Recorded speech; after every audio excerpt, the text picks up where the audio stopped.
Happy Friday, SMITE fans, and welcome back to the SMITE Pro League, week number 4 of phase number 2. That's right, at the end of this weekend, we will be officially halfway done with this phase of the SMITE Pro League. And what a phase we have had so far, an incredible week of action to look forward to here in week number 4, phase number 2 of the SMITE Pro League, powered by our friends over at Prime. And it's July 1st, so remember, a whole new batch of free games with Prime this month. But even though it's a new month, the rest of the benefits remain the same. You get free subs, free in-game content, free delivery, so much more with your Prime membership. So make sure to get the full benefit each and every month. And thanks again to Prime for being with us here in Season 9 of the SMITE Pro League. My name is Dolson, and for what might be the most exciting week in the SPL we've gotten so far, Trelly Relly joins me. Trelly, lots of top teams playing against one another this week. Lots of storylines to carry over from last week. Cannot wait to get these games going. Yeah, it's interesting because I really don't know who the top teams are. You know, who does? We know that the Bolts and the Camelot Kings were undefeated coming into last week, and then the Leviathans, who were more so towards the bottom, take them both down. Does that mean that the Bolts and the Camelot Kings weren't as good as we thought, or are the Leviathans just heating up? I think the latter, of course. I think the Leviathans are heating up, but let's take a look at what we'll see. Lots of eyes on the Leviathans this week. They've got a matchup against the Valkyries, against the Solar Scarabs. One of those on Saturday afternoon, one of those on Sunday morning. So if you're a Leviathans fan, you're feeling like you've got a 2-0-able week, which would bring them closer to the top of the standings. But how about this Friday? Titans versus Bolts, Oni Warriors versus Dragons. My goodness, what a Friday and competitive SMITE we've got. And you don't want to miss tomorrow either. We start off with Bolts versus Kings. That's the matchup everyone has been waiting for. Up to last week, both of the two teams undefeated, Bolts and Kings. Leviathans, of course, taking them both down. And then on Sunday, it gets better. Leviathan, Scarabs, Dragons, Titans, Kings, Warriors. Trelliata, there's just so much to look forward to here this week. And the problem is the answer of, like, who's the best team, I don't think really gets much clarity, because really what's going to end up happening is everyone's going to beat one another, and the standings are going to be so closely knit. I mean, how about this? This is similar to Phase 1, where the top 6 teams are either tied in the case of first and second, tied in the case of third, fourth, fifth, and sixth. And between those 2 teams, or between those 6 teams, everyone's within 1 game of one another. So every individual matchup in the top 6 can shift around the standings, tell us who's the best, tell us who's falling behind a little bit. And so consistency is key, Trelly, in getting the wins rolling, finding your way towards the top of the standings, something the Kings and the Bolts both had, and something that the Tartarus Titans are hoping to capitalize on, one of the teams that we're going to be talking about in our first matchup. And this Titans squad, Trelly, in the matches that they've played, the 5 sets that this Titans team has played, only one of them has gone 3. Bunch of wins, 3 wins, and then, of course, a couple of losses as well. So finding consistency in the 2-game sets, maybe the first order of business for this Titans squad. Yeah, I would say so. I think maybe them and myself included riding the high of that Masters win. You know, they were looking great and still looking great towards the top of the standings. However, you know, I drafted Aror and Paul right out of the gate. I was like, you know, these guys are going to be still on top of the world, and I think still have been looking very solid, but a fumble here and there, maybe not playing as perfectly as they would like, but still definitely it's towards the higher end of the standing. And off the back of Aror, who's just been having a great phase so far. I was going to say season. That's not really how we phrase things. The great phase thus far. Could be a season. Yeah, he's been having a good season. They won too. Masters, Trelly. That's a good season. You're right, but it's not over. And that's the season is that's not why over. The qualifier of so far was very important there. They've had a great season so far. And look, in as competitive of a year as we're having in the SPL so far, like a 3-2 start when the top team is 4-1, being 3-2 is look, that's about as good as it gets. I mean, you're 1 win away from being the top team in the league. So much competitiveness leads to so much chaos. And a lot of that chaos wrangled by a star player on your team, like Aror, who is now standing by with me for the pre-game interview. Aror, shed some light for me, if you will, on if you zoom out, you look at your team. You're 3-2, yes. A lot of 2-0s for your squad. Some weeks you're winning the 2-0s, some weeks you're losing the 2-0s. Do you feel like that's a consistency thing on your guys' part, or is that just how competitive the league is this year? Some days you get it, some days the other team gets you. I think it's both. Yeah. I feel like we've been pretty consistent, but some days we haven't been. But it happens to every team. And then I think all the other teams in the league are playing really well right now too. So I think it's just a combination of both things for sure. Feels like you can't take a match off because of how good a lot of the teams are playing here in this league. I've asked a lot of supports that have played against Jake about this. Chronos Pendant start on a lot of his supports. So you bought into it. What do you think the strategy is there? I like it. I think it's cool. The one thing I always used to say is like Jake's got to bring back his Jake magic, and that's like the touch, like the Osiris support, the awesome gank mid from season 3. The Scylla support, the tier support. The tier support, where's exactly, that yeah. That's what Jake's all about. His little Jake magic touch, but yeah, to see some Jake magic back in the SPL, it's great. And I think it's good. Yeah. Look, because it feels like over the last couple of years we've worked out the ranked awesome Jake. Feels like BaRRaCCuDDa's really wrangled him, so giving him a little bit of freedom is always fun to watch. Good to see. Going up against the Bolts in general, we're undefeated up until last week. Leviathans were able to take them down. What do you think the key is to beating a team like the Bolts? We just got to show up and play together and play good, and I think we'll be in a good spot. Play a consistent brand of SMITE. Aurora, thanks for talking. Best of luck in your matchup. Thank you. Olympus Bolts, a team, again, Trelly up to last week, undefeated. And I think Aurora's pretty on point there. Look, you just got to play your game, play a consistent style of SMITE. And that's what the top teams in the SPL, that's how they win their matches, right? Being proactive, playing their brand of SMITE. And as long as they're playing it consistently enough and strongly enough, you're feeling like you've got a real good chance to win. Now, the Olympus Bolts, a team that through their first 4 sets of the year, we're playing a very consistent, very on-point Bolts brand of SMITE. Up until last week, where the Atlantis Leviathans were able to hand the Bolts their first loss of the phase. So still a very successful phase so far for the Bolts. And we talked about it a little bit with Aurora there. You know, wrangling Jake, bring back some of that Jake magic. A 3-game set against the Leviathans doesn't go their way.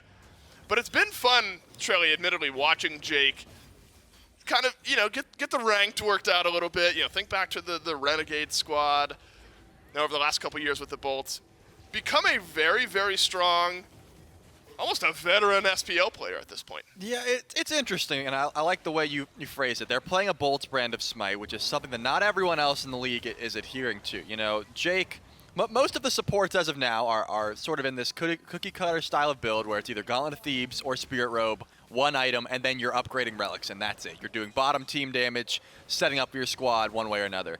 Awesome Jake is not doing that. He's going the Chronos Pendant, he's getting active as early as possible, and it seems to be working. He's more so towards the top of the damage charts in the early portions of the game. He's trying to get as involved as he can on things like the Shen that have been banned away from him. He's really outputting a lot of these damage. He's still upgrading his relics, of course, because that's just what you have to do, but he's getting active. That smirk, he just knows we're talking about him. And it's an interesting play style that I love to watch, right? And it's very Bolts-esque in the sense that not everyone can play that way. There's a different style that every support likes to play. And Jake, he likes to get active, and he likes to do damage. He does. Man, my goodness, what a way to start off this week in SPL action. Because, again, you saw the standings at the beginning of the set. And standings only, you know, they matter so much early on. Plenty of shifting to be done. I wouldn't be surprised if 4 weeks from now we get to the end of the phase and the standings are still one win separating the top team from the other 5 teams, the other 6 teams in the top 6.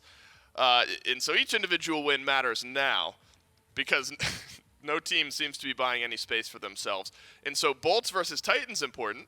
With the Titans win, Titans then jump up to tied for that first place spot depending on how the Kings set goes later on here this weekend. So lots of fun to look forward to for both of these teams. And plenty of matchups throughout all of this, Trelly, I think, for us to look at between the Titans and the Bolts. Not only in support, I think jungle becomes very important.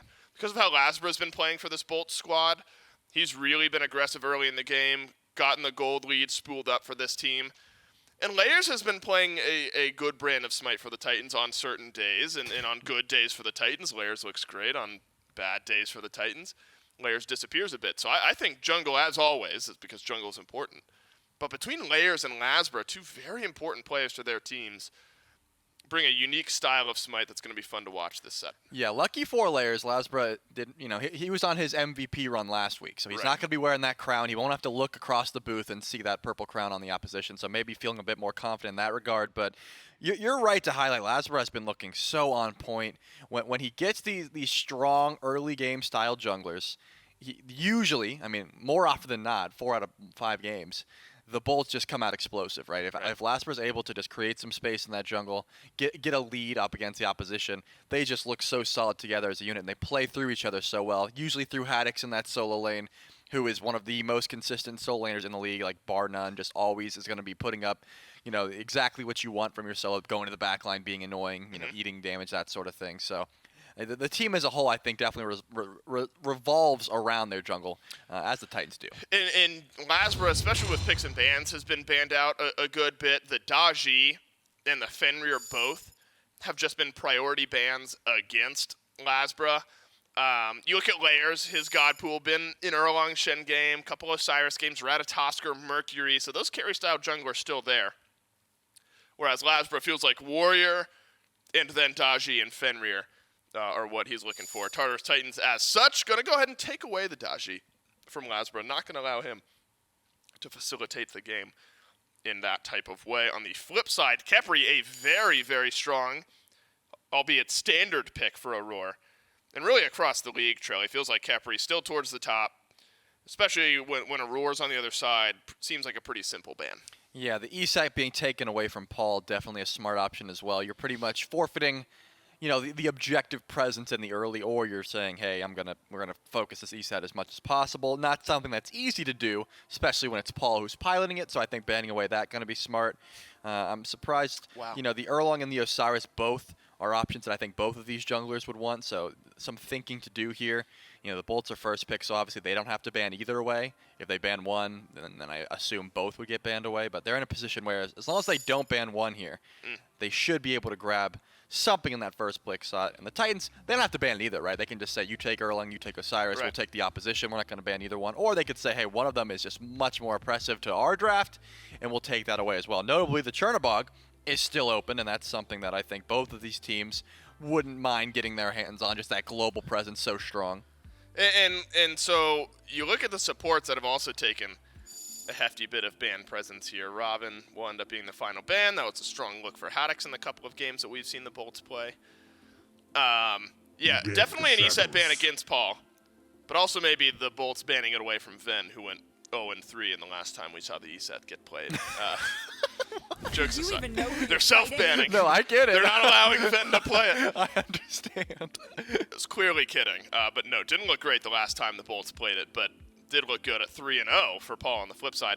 Huang, if we're talking about mid lane picks and bans, I have to talk about Huang with Paul, because out of the last 6 games, Paul has played Huang 5 times and won on it a pretty good bit and done a lot of damage, done a lot of killing on that pick. So the Bolts, that's something they've got to be aware of. Yeah. But do the Titans reach for it early in the draft to avoid it being banned away? Remains to be seen. The first of the 2 picks that we had a conversation about, the Osiris, the Erlang Shen, gets picked here. The Titans grab Osiris, presumably for Layers in the jungle, and then Bellona over in solo lane for SOT. And already, Trilly, those 2 paired with one another, dive in, run it down style picks that'll make the backline uncomfortable for the Bolts. Yeah, the second I saw the Bellona Osiris locked in, what immediately came to my mind was either the Erlang Shen or the Huang that had to be locked in the opposition. It will be the Erlang Shen, but it's going to be the Morrigan. So then, not putting too much credit to the Huang, and or once that double global presence with the double Chernobog ult, I think that's going to be super annoying to deal with as well. Whenever you think you're in a 1v1 situation, whenever you think you're going for a gank and it's a 2v1 situation, you could have 2 Chernobogs join you immediately, and that's something that not a lot of teams Good point. know how to play against and or want to play against. So you're going to have to worry about that. Of course, that leaves the Huang open for the Titans, and Paul is going to grab that one every single time. So given the situation, I think the Bolts are going to be wanting to ban away some ADCs from CycloneSpin, because if you're banning away supports, you're essentially limiting Awesome Jake's God Pool as well. But the Titans, you have a couple options of taking things away that are not going to hurt you. And given the fact that Guardians are back in the solo lane, the RDO is no surprise there. So Freya is something that is also extremely looked after. Huang is about the picture of standard here, right around a 50% pick ban rate, exactly at a 50% win rate. You know what you're getting. And I think that's important to look at, because Paul, yes, in seemingly every single game this Huang rolls through, doing immense damage numbers, but about split 50% on win-loss for the Tartarus Titans. So not a insta-lock, insta-win type of pick for the Titans. You shouted out to Freya and another late-game scaling hunter in the Jing way. Those 2 will get banned out Kumbhakarna, how about that pick for Aror? Not something we've seen all that often across the SPL. Aror did play it against the Solar Scarabs in Game 2, got a win there. Or Game 1, rather, against the Solar Scarabs, got a win there. 2-2-13 was his KDA. Good at disrupting, good at setting up some damage, and feels like the style of pick Aror synergizes with well. Yeah, and it's really good in auto attackers who the Bolts have essentially 3 of, because the Morrigan's going to have to transform into one as well. Erlang, Shen, Chernobog, and then, whoever you want to transform into. You could, look at the opposition and say, hey, I want to be Osiris this time, but still, you're going to be dealing with that auto attack presence. The Sobek is going to be the option, and I'm not convinced where it's going. Now that the Cthulhu gets locked in, I am convinced. I was going to say the Sobek has been making a bit of a resurgence, but now that we see the Cthulhu, could be support Cthulhu. The only person we've seen do that is Inbound, and it didn't look great. So I'm going to say that is the Sobek in the duo lane, and then Haddix is going to be taking this Conduit Gem Cthulhu, hopefully, into the solo lane. And this is like a Titan style of draft that the Bolts are drafting here. I mean, the double Cthulhu specifically is far from breaking new ground because it's something the Titans ran plenty of times in the past. And so throughout these team fights, you get an opportunity to out-rotate with potentially double Chernobog. You have potentially a Cthulhu double transform opportunity. The question ends up being, do the Titans, with their unique style of draft, Huang and Poseidon, with already jungle, solo, and support locked in, one's going to go one way, one's going to go the other.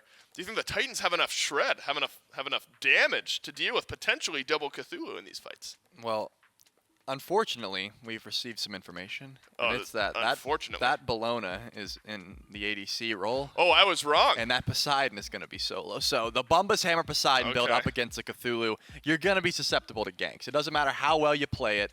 Erlang Shen has a lot of CC to try and force out your beads, and Cthulhu is always going to be able to chase you down. So the option is simple. Is Osiris going to play through that solo lane and try and facilitate and get this Poseidon online? And is CycloneSpin going to get enough, farm to be able to make this Bellona ADC work? Yeah. It's something that works a fair bit in ranked, I will say. The Bellona ADC catches people off guard and gets a lot of pressure. Late game, it's got some struggles. You have to close gap. You're going to be pretty much full damage, so are you able to live through it? There's ways to make it work, and the Titans had to know this was coming. They've practiced it, I'm sure. So do I look worried? Yeah, a little bit. I won't lie. I am worried. You should slightly be, but maybe they've practiced it. What is the SPL, Trelly, if not just really good ranked players that have all formed teams with one another, That's fair. And so if it works in ranked, clearly it's going to work in the SPL. That's my takeaway. I say with heavy sarcasm.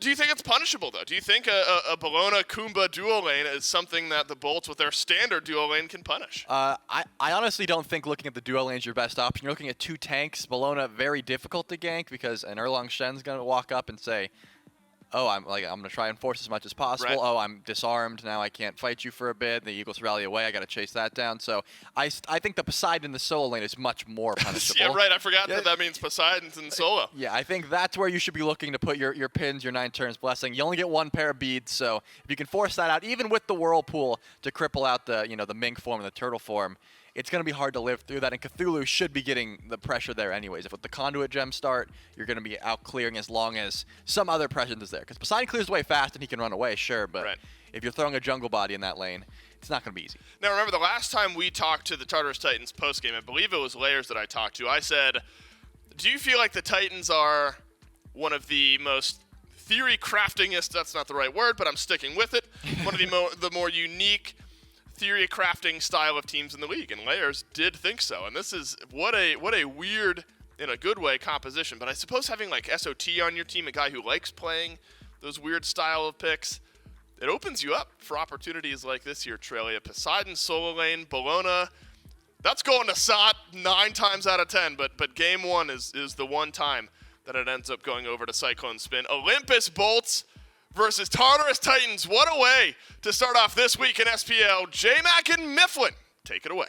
Thank you so much, Dave. And, man, it wouldn't be an SPL game if we weren't kept guessing Mifflin on where something is going. And it wouldn't be CycloneSpin if he wasn't trying to play some weird thing in a lane that it probably shouldn't be. And back to his days of solo when he was throwing Huang up against Bellona. Well, now we're going to see Cyclone throw Bellona in the duo lane, this time up against the Chernobog.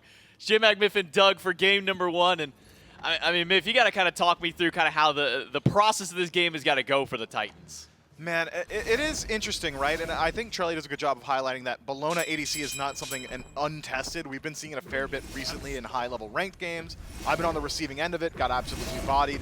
So what does that tell me?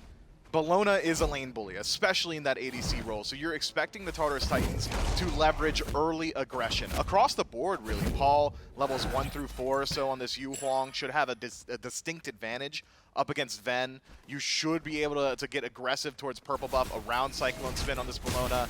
SOT might not have the most kill potential in the solo up against Haddix, but he's just got a whole lot more movement speed and a whole lot more clear. So it could be that SOT just plays that zoomer role of, hey, I'm going to clear this wave, I'm going to go clear your back camps, and I'll be back for the next wave without really missing anything. So it tells me early aggression from the Tartarus Titans against the composition of the Olympus Bolts that is lacking in places with aggression, lacking in early presence. Generally, the Morrigan is a god that struggles to confirm her own neutral camps because her clear is so low. Exemplified now, he's already inside his tower.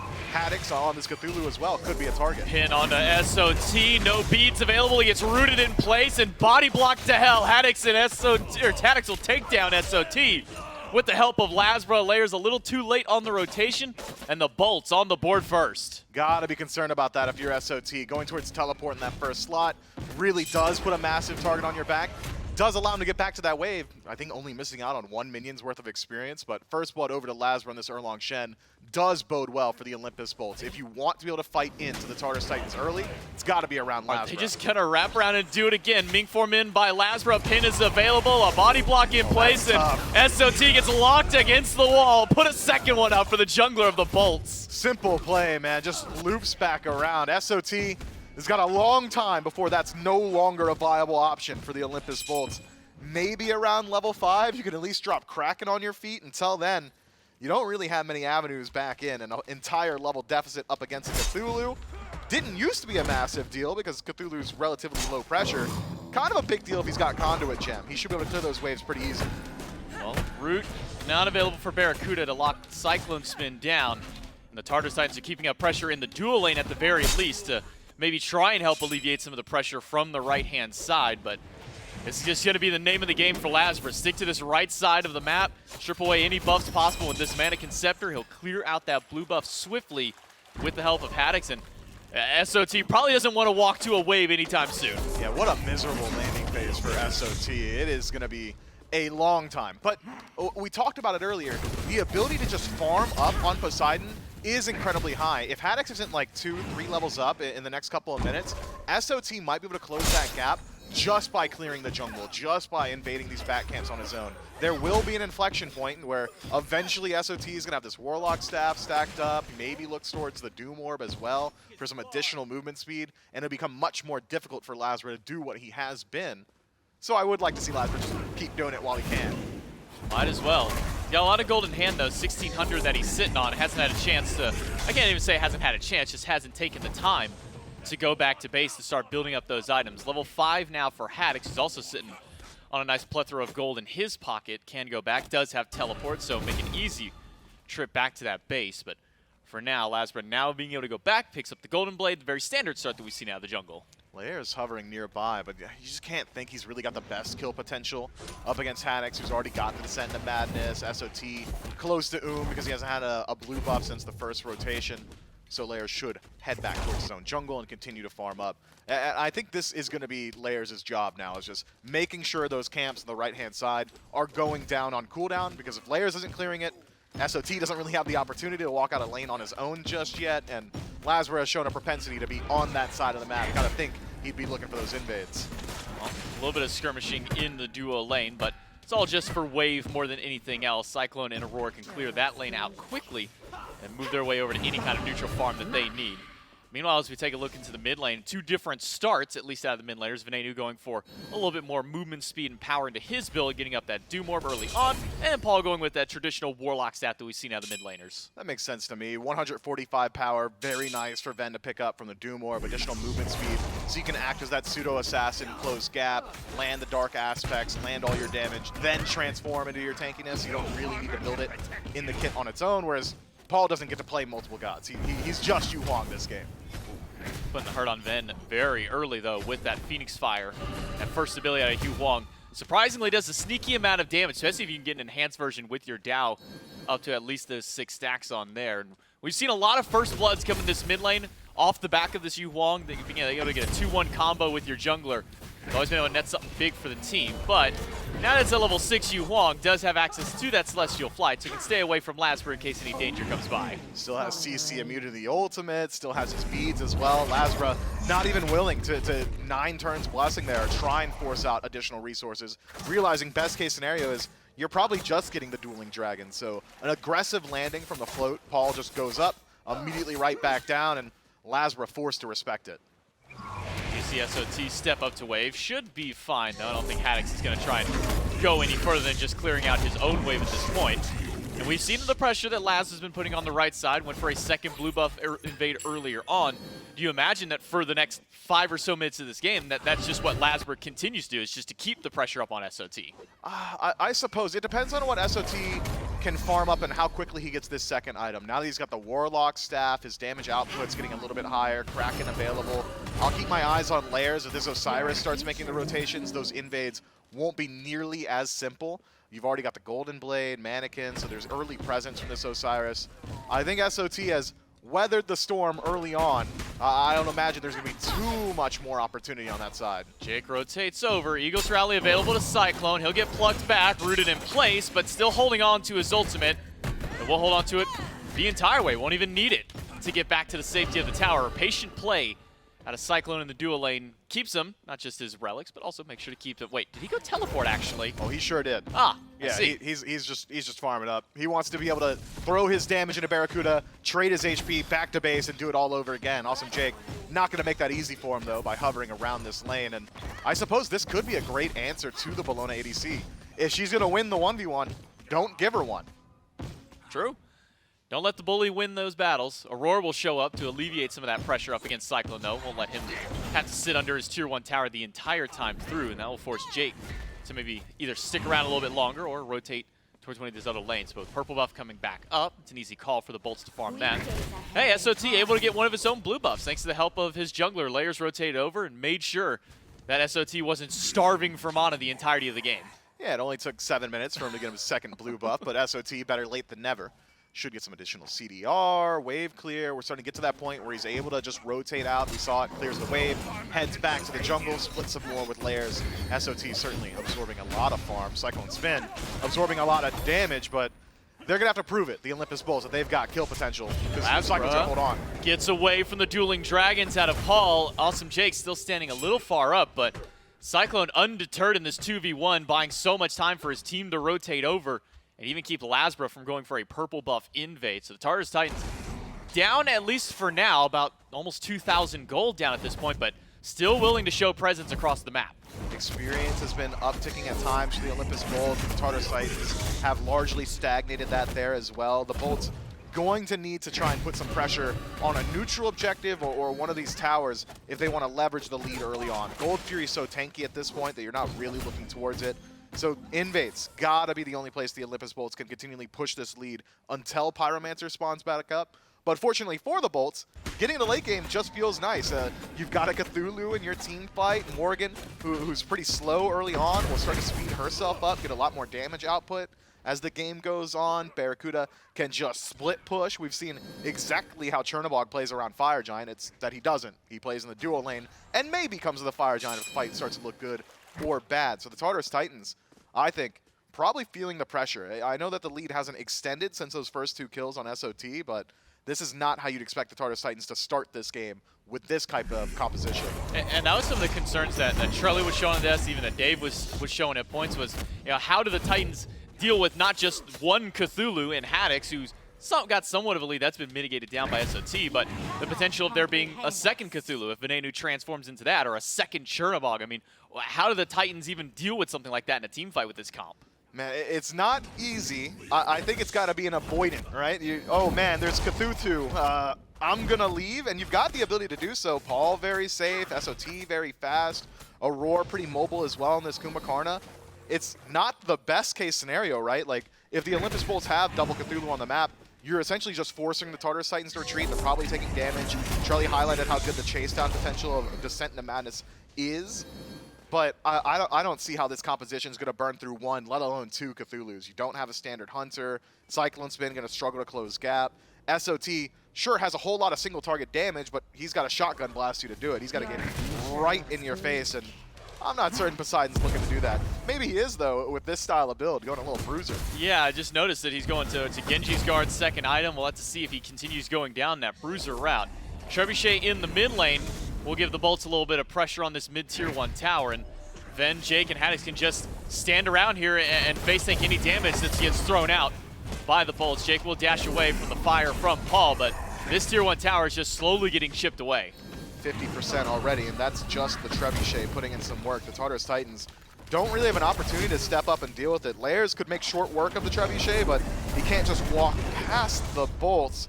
Wishful ultimate from Paul. Kraken from SOT clips LASBRA, and that's going to put him on the defense. The Trebuchet dealt with in mid, but now SOT loses one of his peel mechanics with that ultimate now on cooldown. Still waiting for that level 12 out of him. Gotta imagine SOT's got to get some kind of beads to deal with all the CC that the Bolts have on their squad. I wonder, is it going to be beads? You're really only worried if you're SOT about like the one-shot potential that Ben's going to have late game. But with already on the Genji's guard, maybe some more bruiser options as well, I think he's got a bit more flexibility than you might initially imagine from a Poseidon solo. That's not to say that beads would be bad. I think they are just blanket good. There's a reason literally every role buys it in SMITE, but he might have a little bit more flexibility. But we'll be going for those beads, so maybe a little bit worried about what can chase him down, what can lock him down. So maybe a little bit of a better safe than sorry for SOT in this case, but now it just means we're going to be lacking a little bit of extra teamfight relic, potentially going the way of the Titans. We'll have to see what Cyclone goes, we'll have to see what Paul goes for their next relics, and even Aror, Pyromancer. Close, but not enough. Beads from SOT gets him away from the pluck out of Jake, and the Pyromancer does go to the Olympus Bolt to continue to further put up that pressure, but not a massive swing in the gold just yet. A couple hundred gold go up because of that Pyromancer, so sitting at that 2,500 mark. And you can see that the Titans have been able to get slow dips in that graph to go their way. Even if you look over towards the XP, that one dipping down to only barely 1,000. Yeah, I think a lot of that XP and gold dip is from that 3-stack in mid from the Olympus Bolts. They traded farm and experience for damage into the tier 1 tower. Anytime 3 people are just farming the exact same wave, you're not getting a very effective split. But had they taken the tower, even just dropping it so low, I think the Bolts are fine with taking a slight dip on the map. And the more I'm looking at this Tartar Titans draft, I'm getting concerned about their late game team fight. I'm getting concerned about their ability to siege. You don't have a standard Hunter. So who's dealing the damage to these towers? It's not SOT. He's still building more defense. Gonna have to rely on Paul, it seems to be so, for your range damage up against it, because he's the only one still going for this full damage route. Meanwhile, Layers going with the double katana into his tree, so a little bit of extra movement speed, a little bit extra attack speed. It's a good clear. This has just been the name of the game every time that Jake walks into lane is pluck Cyclone, Cyclone gets rooted, and then Cyclone just walks away from the damage that BaRRa and Jake throw at him. Yeah, BaRRaCCuDDa now has the ability to just go ahead and take down towers if he's got the wave for it. So CycloneSpin needs to be a bit concerned about that. Speaking of BaRRaCCuDDa, it's an OG build. Devo is immediately an Executioner. It feels like it's been 4 years since that was the meta, but seems to be suiting him very well. Aror going Emperor's Armor, second item after seeing the push from the Trebuchet in mid. Doesn't want anyone on the Bolts to be able to push into towers too easily. So that'll bolster up Cyclone's left side tower a little bit as he's been stuck under it for the majority of this game. But now we've hit this kind of quiet part of the game, you know, as action-packed in the first 2.5 minutes. We saw a little bit of battling around that mid lane, but now these teams really going for many fights right now. It just feels that they're just going for this farm game, and as you were showing your concerns a moment ago, that definitely goes much more in favor towards the Bolts. Yeah, it's not even that I'm just concerned about the Tartarus Titans draft. You're right. The Olympus Bolts draft is made around the 5-on-5 engagement. It's made for the team fight in these neutral territories around the Fire Giant, around the Gold Fury. So the Tartarus Titans playing with a timer, I think, should look to get involved earlier rather than later. You're still playing in about a 2,000 gold deficit, not ideal, but the relative strength of your composition, Layers already on the Stone Cutting Sword has hit a significant power spike. Paul finished up the Soul Gem and finishes stacking the Warlock Staff, so he's a little bit more survivable, has great burst potential in these team fights. You might be able to just start up in an engagement and then try and get yourself something on the map. Gold Fury would go a real long way for the Tartarus Titans. And really, either of these teams would be able to make a push towards him. With the mannequins on both layers and LASBRA, that's some decent shred. You've got Paul, who's just got a lot of damage on Huang early on, and Venenu now with nearly 3 items into his build on this Morrigan. So, gotta imagine one of these objectives, whether it be that Gold Fury or a second Pyromancer, has got to be on the mind for both of these teams. We see a group up by the Bolts around the mid tower. I mean, that one has been weakened through. LASBRA does get a taunt onto Aror. The Dueling Dragons push 2, but Haddix and Jake will continue walking in. Tier 1 tower under fire, Aror under fire.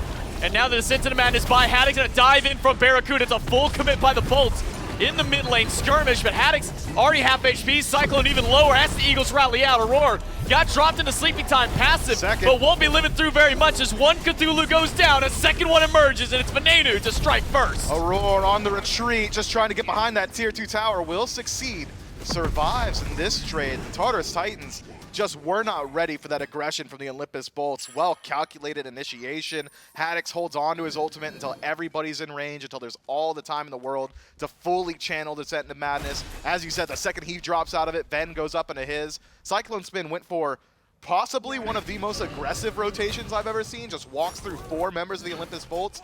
It had been working for him in the duo lane, but maybe not so much in mid. He does pay the iron price. The Bolts composition, man, it is really starting to gear up.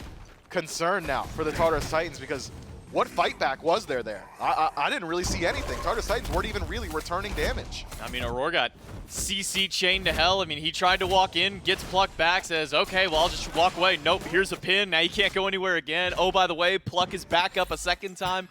It just felt like Aror could never get himself back out of the team fight. As soon as he got stuck in the middle of one, the entirety of the Bolts were able to just rally around and just, like wolves waiting for their meat. Aror just gets stuck in the middle of all of it. He does. Aror fortunately does survive, though. CycloneSpin, who became the proverbial meal for the Olympus Bolts wolves.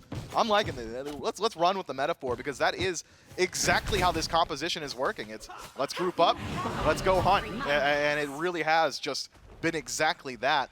Pyromancer on the respawn, Olympus Bolts showing presence. They're going to go ahead and pull it out immediately. Will the Tartarus Titans step up? SOT is worried about his own blue buff. Actually has a significant lead now in this Poseidon, 2 levels up on Haddix. But I haven't seen a whole lot of damage from this Poseidon just yet. No, we haven't really seen him make any rotations out of lane aside from earlier on when he was able to grab LASBRA with a Kraken. Aside from that, SOT has been lacking a bit of presence in these fights. Another Pyromancer does go to the Bolts. That will push their lead up to now 4,000 gold ahead of the Tartarus Titans. And it's been a steady climb. It hasn't been immediately, we get one objective, now we got this suddenly 4,000 or 5,000 lead. It's just been over the course of these last 17 minutes, the Bolts have been climbing up against the Tartarus Titans, and now the Bolts are grouping themselves around the Gold Fury, seeing if they can bait the Titans forward. SOT on the right side of the map does not have access to his teleport. Is incredibly fast on this Poseidon, so could make the rotation if needed. And it is needed. The Olympus Bolts drop the Gold Fury down to half, and no presence from the Titans here either.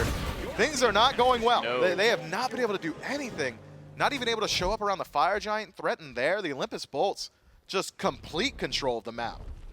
The Olympus Bolts have done nothing but succeed in just about everything they've done. I mean, from their early 2 kills onto SOT, their Trebuchet push in mid, the team fight that then took the tier 1 tower, and now everything around these objectives. It just feels like the Titans, I can't even say they're playing reactively at this point. They're just Avoidance. They're just playing Smite at this point. Yeah, they're playing to just farm up, try and get to that late game, try and close up some of this gold lead through macro farm, but the Bolts are taking the Greater Scorpions. The Bolts are controlling the mid-camps. Pyromancers, Gold Furies, all going their way. Every single time we look at the chart, it is just extending in favor of the Olympus Bolts. The Tartarus Titans are going to have to dig in their heels somewhere.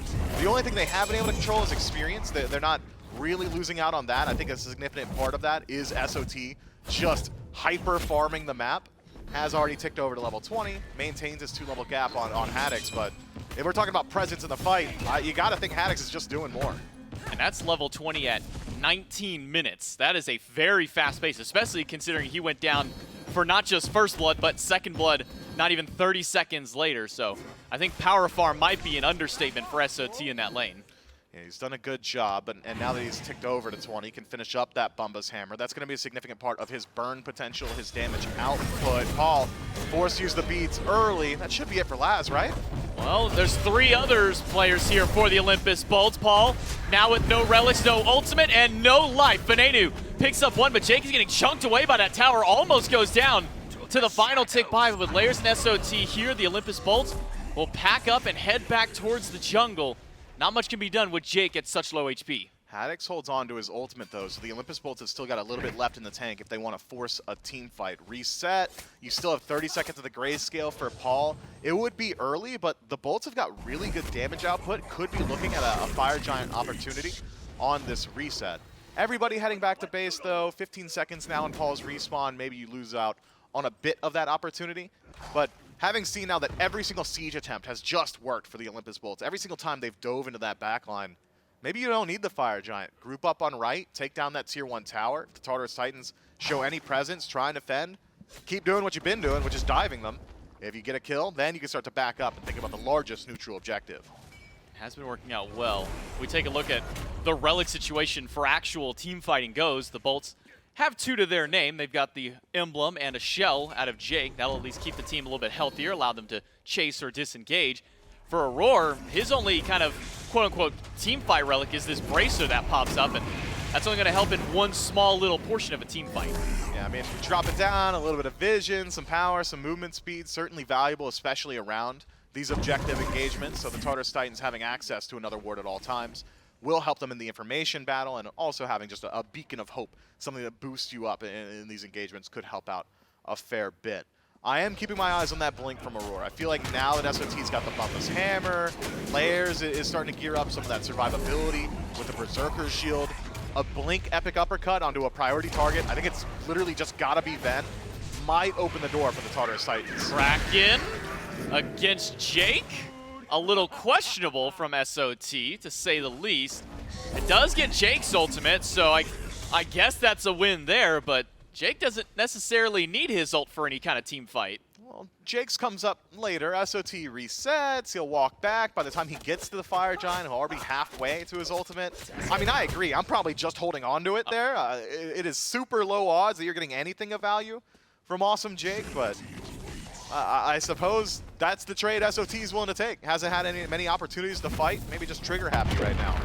Guess so. I mean, when you got 40% CDR and a Bumba's Hammer, I guess you can just throw out those Krakens all that you wish, but I mean, Jake again going for a ChronoSpin in his build. He'll have his ult up very shortly. SOT sure might get it just ahead, but with all of that used in the right side, once again, the Olympus Bolts play for the objective. They grab another Pyromancer. They get another little influx of gold and continue to push that chart up. Now tipping near 7,000K in the lead, with essentially no fight back from the Titans. Yeah, the Titans have shown very little presence. I'm excited to see their team fight, because I'd argue we haven't just yet, 23 minutes in.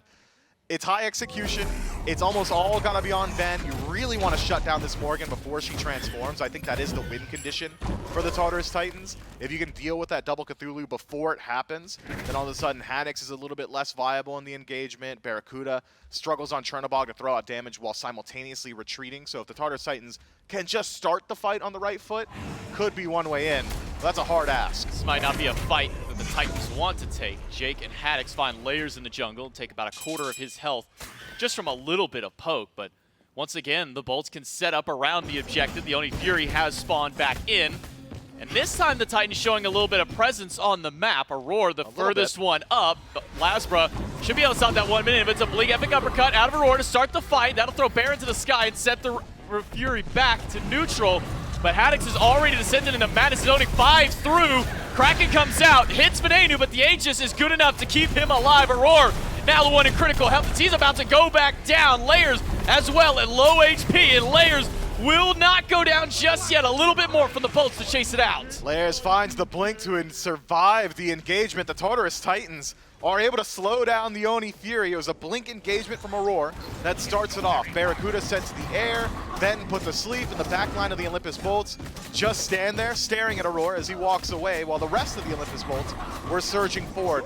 Without their back line, the damage wasn't quite there to finish off some of these key kills, but you do win out heavily in the relic battle. Look at the Tartarus Titans, not much left. Haddix does get back into the fight. Kraken comes out, clips Haddix for basically no damage. Him and Jake are soaking up and stopping the 5 members of the Titans who have pushed in. But Haddix now being poked out will have his dash to get away, but the Tartarus Titans have reset onto the Fire Giant and started burning this one away. It's burning slowly. Aror connects a great mez, but Jake keeps everyone from the Tartarus Titans away, so no damage sunk in there. And here's the thing about Haddix. He's got teleport. Yeah, he bought a full teleport to get right back in the fight and has pushed the Titans away yet again. LASBRA goes in aggressively, finds the taunt against Aror. Aror gets some help with the dueling dragons because those are LASBRA, who gets clipped by the Kraken. Layers finds the first kill for his team, but now Aror put down into the Sleepy Time passive, and Jake with no way out. It's Paul to take him down. CycloneSpin lives with sub 50 HP, but it's 49 more than he needed. The Tartarus Titans show the Olympus Bolts' unmitigated aggression cannot continue to work for the entirety of the game. LASBRA overextends, Jake tries to peel out for him, and the Titans with a double Kraken, double pull in from Paul, phenomenal double Kroggy strike as well, were able to take down both LASBRA and Awesome Jake. That said, it was thin margins and nearly perfect execution from the Tartarus Titans. I'm not sure they're going to be able to do that every single time. And really the only thing that's kept the Titans from losing maybe a bit more in there is the fact that Aurora's had his Sleepy passive up for both of these last engagements where he's needed it.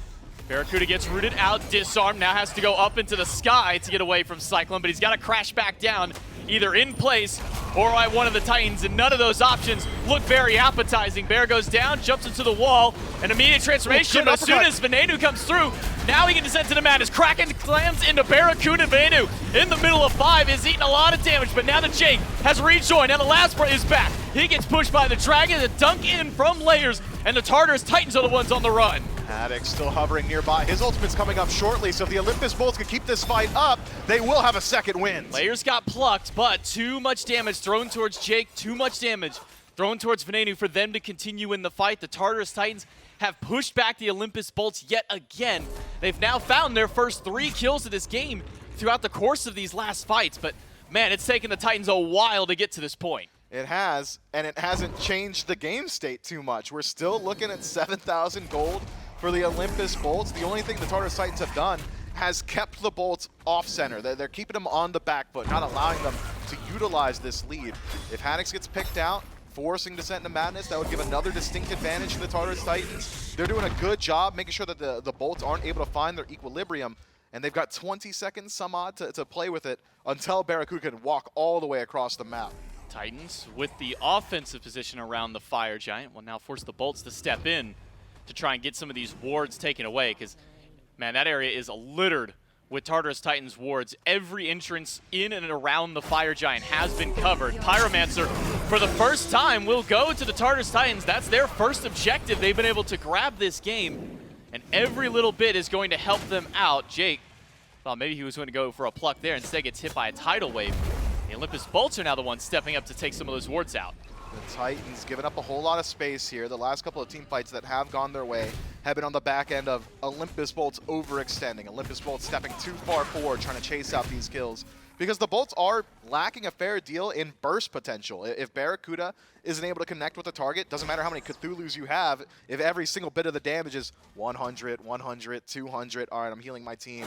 It's methodical, it's slow, it's a lot of CC, but it has struggled for the Olympus Bolts to secure their kills. And the Tartarus Titans, with some of the sustain in their builds, SOT with the Bumbus Hammer, he's loving these longer fights. Soul Gem doing a whole lot for the entirety of the Tartarus Titans from Paul. Aurora's peel potential has been on point. Death's Embrace now for CycloneSpin. These long fights might not be as one-sided as they once were.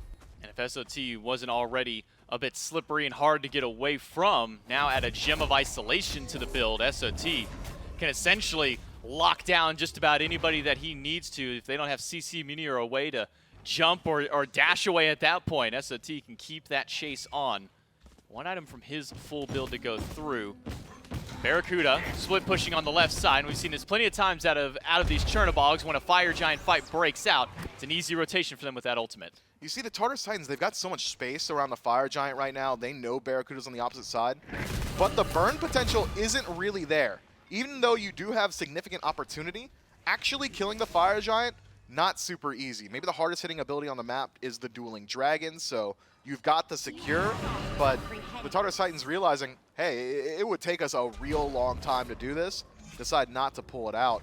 even CycloneSpin making the rotation over towards the duo lane, which is a concession, I think. Anytime Chernobog is able to pull someone away from the actual fight is major value. BaRRaCCuDDa will head back to base, though. Won't keep up his siege. So what does Cyclone do? Clears out the Oracles, says, hey, you know what, BaRRaCCuDDa could rotate back over. I'm going to make sure he's not getting the Primal Fury. Or if he does, we're at least going to know about it. And then starts to rejoin that engagement on the opposite side. Both these teams showing each other a whole lot of respect. BaRRaCCuDDa does finish up his Deathbringer, so almost full build. Once he gets that glyph done, that Envenom Deathbringer, he'll be completely maxed out on his damage output.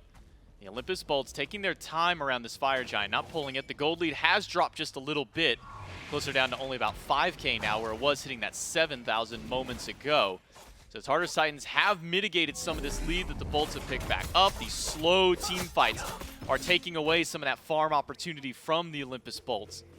Now we just essentially play the waiting game. I mean, both these teams want the Fire Giant, but neither are willing to make the pull. Yeah, this has been the Olympus Bolts' MO for a long time. They are one of the most counterpunch style teams in the league. The Tartarus Titans find themselves in that position pretty often as well. So it seems to me both teams are saying, make a mistake. I dare you. Step out of line one time. I'm going to knock you out. Neither team's willing to step up. They're just staring each other down from across the ring. Primal Fury going to be a separator, though. So now the Tartarus Titans, if they do try and pull out the Fire Giant, will deal more damage to it, take less, have a better time just actually looking at the objective. But it's grouping on the left side. Both SOT and Cyclone have got their teleport, so they can get over to the Fire Giant at a moment's notice. It's an interesting style of play, just splitting the map. But the Bolts aren't really concerned about the Fire Giant themselves. I mean, it's only Jake and BaRRa around the pit at all. Jake, in fact, is going so far as to de-warding Auror's Bracer. That'll put it on cooldown just a little bit faster, so at least for Aror, he'll have access to that just a little bit sooner. But even with the push in the left-hand side, the Fury going over to the Tartarus Titans, the Bolts do not budge. And now we'll finally get all 5 on the right side. Jake finds a pluck on Aror. Maybe not the best target, but Auror's health bar is slowly melting to the damage of BaRRaCCuDDa and Venenu. Not quite enough, but it will send Aror back to base. It's a good heat check. Jake found out, oh, okay, Auror's like not actually a bad target. If I'm not going to die for it, it's a good pluck to line up. SOT and Layers working their way in, but Cyclone's behind. Double stun out of Venenu and a descent into madness because Auror's not here. It's now at 5 versus 4, and Layers and SOT are melting fast. LASBRA finds the first kill of the fight, and it's a TKO for Layers. He's going to have to walk all the way back in. So now the Tartarus Titans have got to work their way forward. 3 versus 5. Then doesn't have the transformation, and he's low, so if the Titans can close gap onto him, they might be able to defend here. Aror blinks in, looking for somebody for that epic uppercut, but doesn't find it. Instead, he gets plucked right back in to the rest of the team. Finds it on his way out, but it's against LASBRA. Aror finds a double groggy strike. It sets up for Cyclone and for Paul to put some big damage, but Aror once again in the sleepy passive. Beads gone by CycloneSpin. Aror finally will go down this time, but so will LASBRA in response. Paul credit for the kill. Can he make it out alive, though? Jake on the hunt will not connect with the dash. So the Olympus Bolts, after posturing, poking, and prodding for the last what feels like 10 minutes, can finally pull out the Fire Giant yet again. BaRRaCCuDDa healthy and burning it quickly, but Layers will not make it easy. Layers on the way, Paul right behind. One good root combo will put some hefty damage into Awesome Jake, and that is enough for the Olympus Bolts to reset the Fire Giant and head themselves back to base. And once again, the Tartarus Titans have delayed this game against the Bolts. And that's another opportunity afforded to the Tartarus Titans to defend the Fire Giant because of this lack of kill secure from the Olympus Bolts. Layers stops the fire. Layers also survives the initial fight with less than 100 HP. And it feels like that has been a continuous thread in every single one of these engagements. At least one member of the Tartarus Titans makes their way out with just nothing left in the tank. And then they can work their way back in, elongate the battle, get these respawns rolling through. So in spite of a good deal of action over the last couple of minutes, we find ourselves in the exact same place. Only difference is the Tartarus Titans have closed up just a little bit of that gold lead. Most of the players starting to hit their full build stride. Paul getting an Ethereal Staff as a last item plus a Power Potion. So this Huang that was already top in the damage charts, already doing a whole lot of damage, going to be doing a whole lot more, especially to some of these tankier members like Haddix and Jake, stripping away some of that HP with the E-Staff.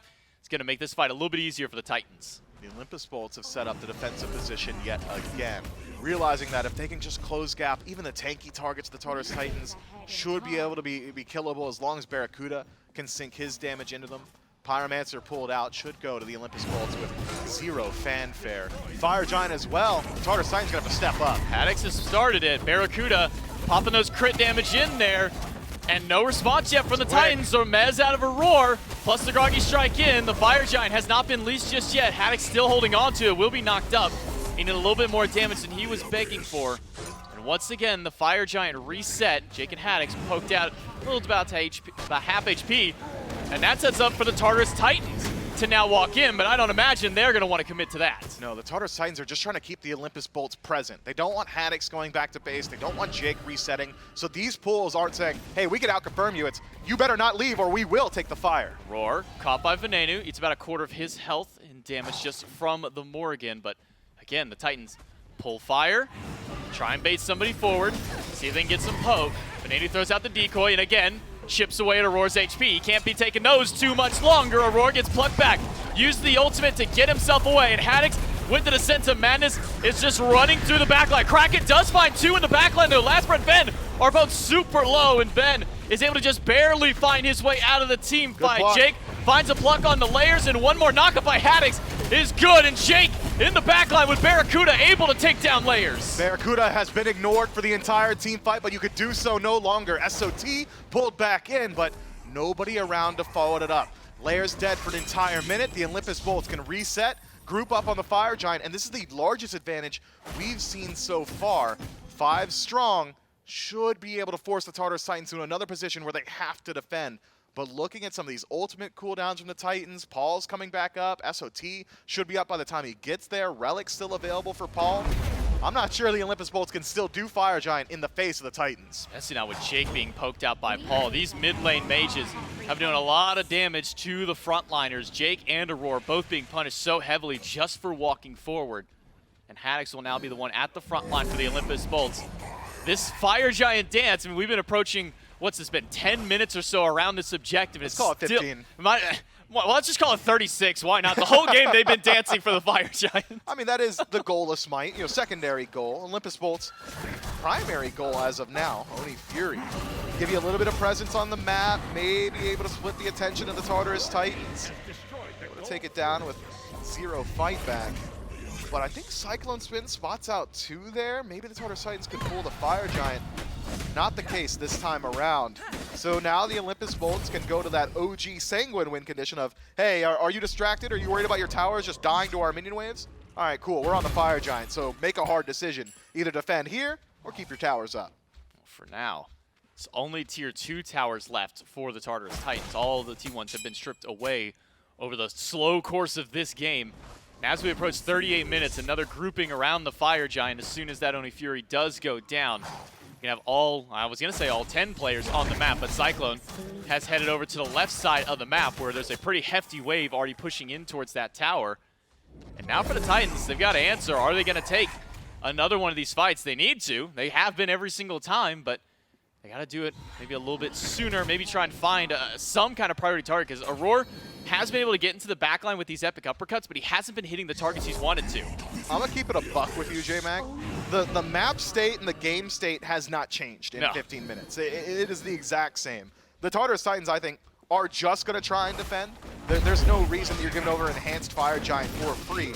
Aror, the first one to walk in, has to blink forward. A couple players spot on the map. Auror's the one forced in. Half HP and an epic uppercut onto LASBRA. Not going to get too much. Pin locks him in place, but Jake is also eating a ton of damage walking through what Paul and SOT can do. A pull on the Fire Giant, and look where Cyclone's been the whole time. Left side of the map, has not used his teleport until just now to rejoin the fight. Yeah, has to make sure that the Olympus Bolts aren't resetting to pull the objective. I saw Ven's damage there, though. That was Dark Omen plus Polyproc on the layers, and that's 50% of the Osiris' HP bar. I think Ven could be in a position where if beads are down on any target, Ven's an assassin. He's going to stealth up, kill him. Just one shot. Dark Aspects, Dark Omen, immediately into the auto attack, and you're killing nearly anybody. Transformation into Haddix immediately afterward for the safety. Ven could be the hero the Olympus Bolts needs to separate these fights. Well, Ven spots Aror, who dashes away, and that's been the main target that Ven has been able to hit during these fights, has been a slow poke against Auror's HP, which is a pretty staggering amount of health. Jake will get caught inside the whirlpool and realize exactly what Gem of Isolation can do, even to one of these tankier targets. It's always Jake. It's been Jake this entire time, up at the front line, standing around these walls, but the Titans have had good ward coverage to know that he's there every time. Yeah, Jake is unrelenting in his pursuit of a good initiation. It's pluck after pluck after pluck that has had his kills just slowly slip away from him. Good wherewithal and good mental from the Olympus Bolts supports who continually look for those opportunities. One good pluck onto a priority target or a well-placed pluck onto Aror could just swing these fights as well. The Olympus Bolts and the Tartarus Titans on the knife's edge. I'm thinking whoever gets this enhanced fire giant might just straight up win the game right after. Depending on how the fight goes, maybe the enhanced fire giant won't even be necessary, but we've been seeing every one of these fights get one kill this way, one kill that way, and then a reset back to neutral. Haddix and SOT will square off, SOT winning the poke war there. But the Trebuchet pushing up in mid could force the hands of the Tartarus Titans to rotate over, send one of their damage dealers to deal with that one, and that can give the Olympus Bolts the opening that they need to start this fire giant. LASBRA and BaRRaCCuDDa are melting through its HP bar. Layers has got to get in there quick to stop it. The Olympus Bolts get the fire giant. Layers goes down, and Eagles rally out of CycloneSpin.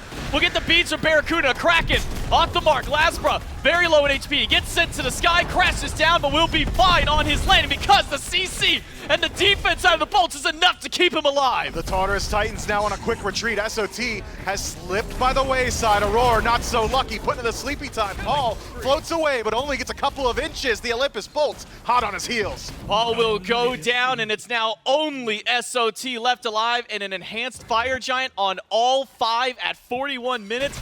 This is a tall task for SOT to hold him back, and he's already being pushed away by Haddix. The Trebuchet marching its way up mid alongside the rest of the Olympus Bolts. SOT is going to need that Kraken soon if he wants to keep the Bolts from pushing into the base, from taking this Titan. It's 1 versus 5. The Kraken is down, but Aegis will hold off most of the damage. And now, after 42 minutes of play, the Olympus Bolts will walk into the Titan room, take down SOT for the deicide, and grab the Titan for game 1. You slip up one time on your fire giant defense, it gets dropped a little bit too low, and the Tartarus Titans, specifically Layers, force into a desperation play. If Osiris is your best odds steal with his ultimate onto an objective, you're probably already in a pretty poor position. Unfortunate for the Tartarus Titans, caught out in some of these late game team fights. Very well played from the Olympus Bolts though. It is not easy to maintain that focus and that margin of error for that amount of time around a fire. And it's what you were calling for the Olympus Bolts to make some kind of presence on the map, whether it be BaRRaCCuDDa in the left lane pushing a wave, teleport into a fight. In this case, it was a Trebuchet pushing in the mid lane. Too many of the Titans decided, we got to take care of that. That could be a problem. And the Olympus Bolts are able to take the only fire giant of the game 40 minutes into the game. And that was enough for them to be able to find the fight that they need and find the win in game number 1. We'll see if the Bolts can do it again in game 2 right after this.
Olympus Bolts in game number 1 with maybe a more standard composition, able to find the win. Tartarus Titans, they get creative, but fall just short, and the Bolts grab a win here in game number 1 here in Season 9 of the SMITE Pro League, powered by our friends over at Alienware. Titans needed a bit more of that Alienware power here in game number 2, and if you at home need some of that Alienware power, head on over to SMITEGame.com/Alienware and use code AWSMITE09 for discounts on select Alienware gear.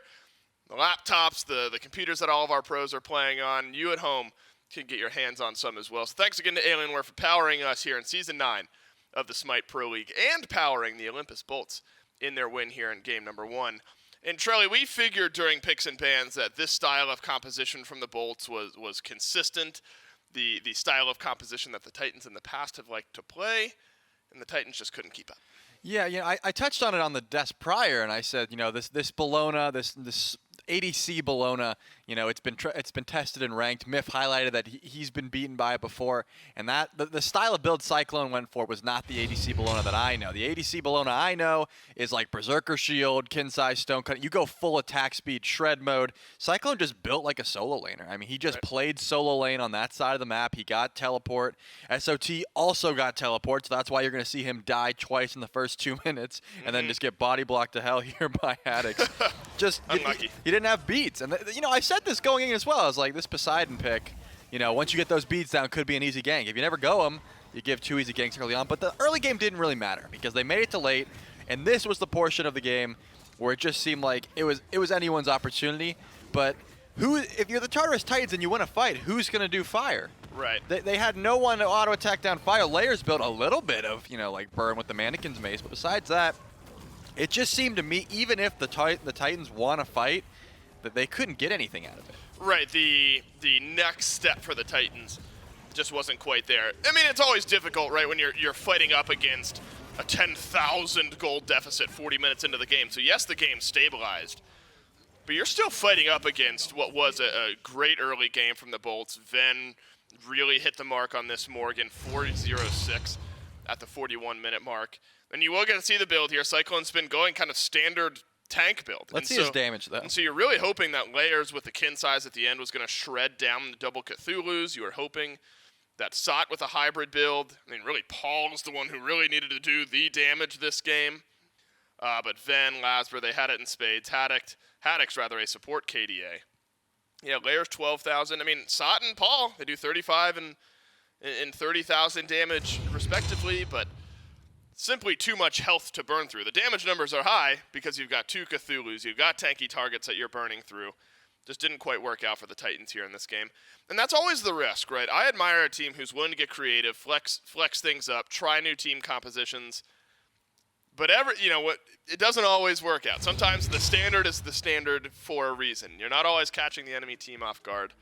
And so I wonder if the Titans go back to something a bit more standard in a game like this here in game 2, or they try to throw us another curveball. You need to get a win here in game 2, so maybe standard is the way to approach it, and maybe you get creative in game 3. Yeah, I don't mind, the Bellona and the ADC or the Poseidon in solo. You just need some form of like objective burn elsewhere, and I don't think Layers can be the one to supply it. He's got to be looking for those picks. He's got to be looking to, put some presence onto the Bolts. It was never a full wipe, right? If they were going for FG, there was 4 Bolts standing there, and vice versa. Usually it was the Bolt who would pull, then they would back up, and the Titans would get a little bit of a lead, and they'd say, hey, okay, maybe we can go for this. And then like, wait, we don't do any damage to this. We have to look for a fight. So it looks like a little bit of a change up here. Should be on the horizon. The Bolts will have to ban away that Chernobog, though, because they are not first pick, and they don't want to deal with that. And the Titans aren't going to change up too much. Still focusing on that Daji, not letting Jake play the Xing Chen. And now, notably, there's a few things that come to mind. Ullr's coming through, one of those picks in the mid lane. Yep. But it looks like the Titans just want to put some presence on that Osiris, get Layers back on that pick. He was 2-0 at one point. It wasn't like it was bad. Just the rest of the comp around it wasn't able to, find too much. Yeah, couldn't do much by the end of that game. And one of the most storied player-god combos, BaRRaCCuDDa on the Jing way, would be the first pick for the Olympus Bolts. So even with the Ullr still available, that overlooked. And Erlang Shen at a 60% win rate through 15 games at the SPL level, better than solid. And so a good couple of picks for the Bolts to start off their draft. And Trelly doesn't really reveal much, right? You know what you're getting with Jing Wei. You know that Erlang Shen wants to get active. And so I think the Bolts get exactly what they're looking for in their top 2. Yeah, right when you see the Osiris locked in, it really shows that the Bolts are probably going to be going just the Aror picture into just Aror sitting there always gets me. But the Osiris and the Erlang, 2 sides of a coin, right? If one team gets one, you're pretty okay with getting the opposition. Obviously, LASBRA had a solid game on the Erlang, so no issues running that one back. The question is, are the Titans just going to go for the Huang once again? Because, thus far, I see no reason for the Bolts to hold on to the Morrigan pick. If it comes through, it comes through. If not, I feel like if it does get picked, it'll be banned away. The Eset, however, will be locked in here. Will that Bellona be going to SOT or over to CycloneSpin? Not quite sure just yet. Given the performance last game, I think I'd be more confident with it going to SOT, but they might be still holding on to that. Yep, could be. Eset, there's some flexibility there as well with the Leviathans. Zapman's been playing the Eset, leaving Shinto to play something else in mid, so I guess there's a world where that could happen as well. Again, with CycloneSpin's flexibility, not only for Warriors, but potentially Mage picks on top. Olympus Bolts going to grab the Sobek yet again, so the initiation was very strong for the Bolts. Not only the win pin, rate. 9 turns Blessing, 4 games played, 100% of them won for the Sobek. And there is flex potential with the Sobek as well. Could see it again for Awesome J, could see it in support, could also see it over in the solo lane. So both teams still hiding, maybe a few tricks up their sleeves as we get into the second phase of picks. Yes, certainly. I'm going to hold on to the Sobek pick until we see more of this strap peter out, because Awesome Jake had a great game on it. He was being so annoying, always finding mostly Aror with the pluck on that Kumbhakarna, but the Kumbhakarna got banned away, so Auror's going to have to play something different this time around. And I also think it's harder to look for plucks into something like an Eset. The silence always could be an option, even if after the pluck you just get to spell magic into a spirit ball. That's not going to be as fun, so I think the Sobek a little bit harder to play into a matchup like this, but either Haddix or Jake should be able to manage. And given the opportunity, I really don't know if the Huang is something that Ven would want to whip out here. It does have some decent self-peel for things like the Osiris given the Bellona, but it's also not the best time into Eset. Anytime you walk up and get just spell magic, all of these mage max up when you look up at the opposition and you're looking at an Eset, assuming that you are up against the Eset in the mid lane, right. It just seems like it's going to be a super annoying matchup. So we'll have to see what Ven decides to go for here. A couple support bans, a couple a mid ban, a solo lane ban. So at least the Titans still thinking that the Sobek will fall for Awesome Jake, and why not? Consistent game, you know what you're getting out of a Sobek. 1-1-10 in game 1, not bad for Awesome Jake. Really at the forefront, the spearhead, as Sobek so often is in a lot of those fights, and provides some good peel and disruption. Chaac will get locked in here, so a couple 100% win rates going to be put to the test. Sobek through 4 games, 100% win rate. Chaac through 2 games, 100% win rate. That'll go over to Haddix. Trelly, are you on the Chaac train? Through 2 games, hasn't lost, but are you batting for a third? Are you assuming that this is a good-looking pick for a third win?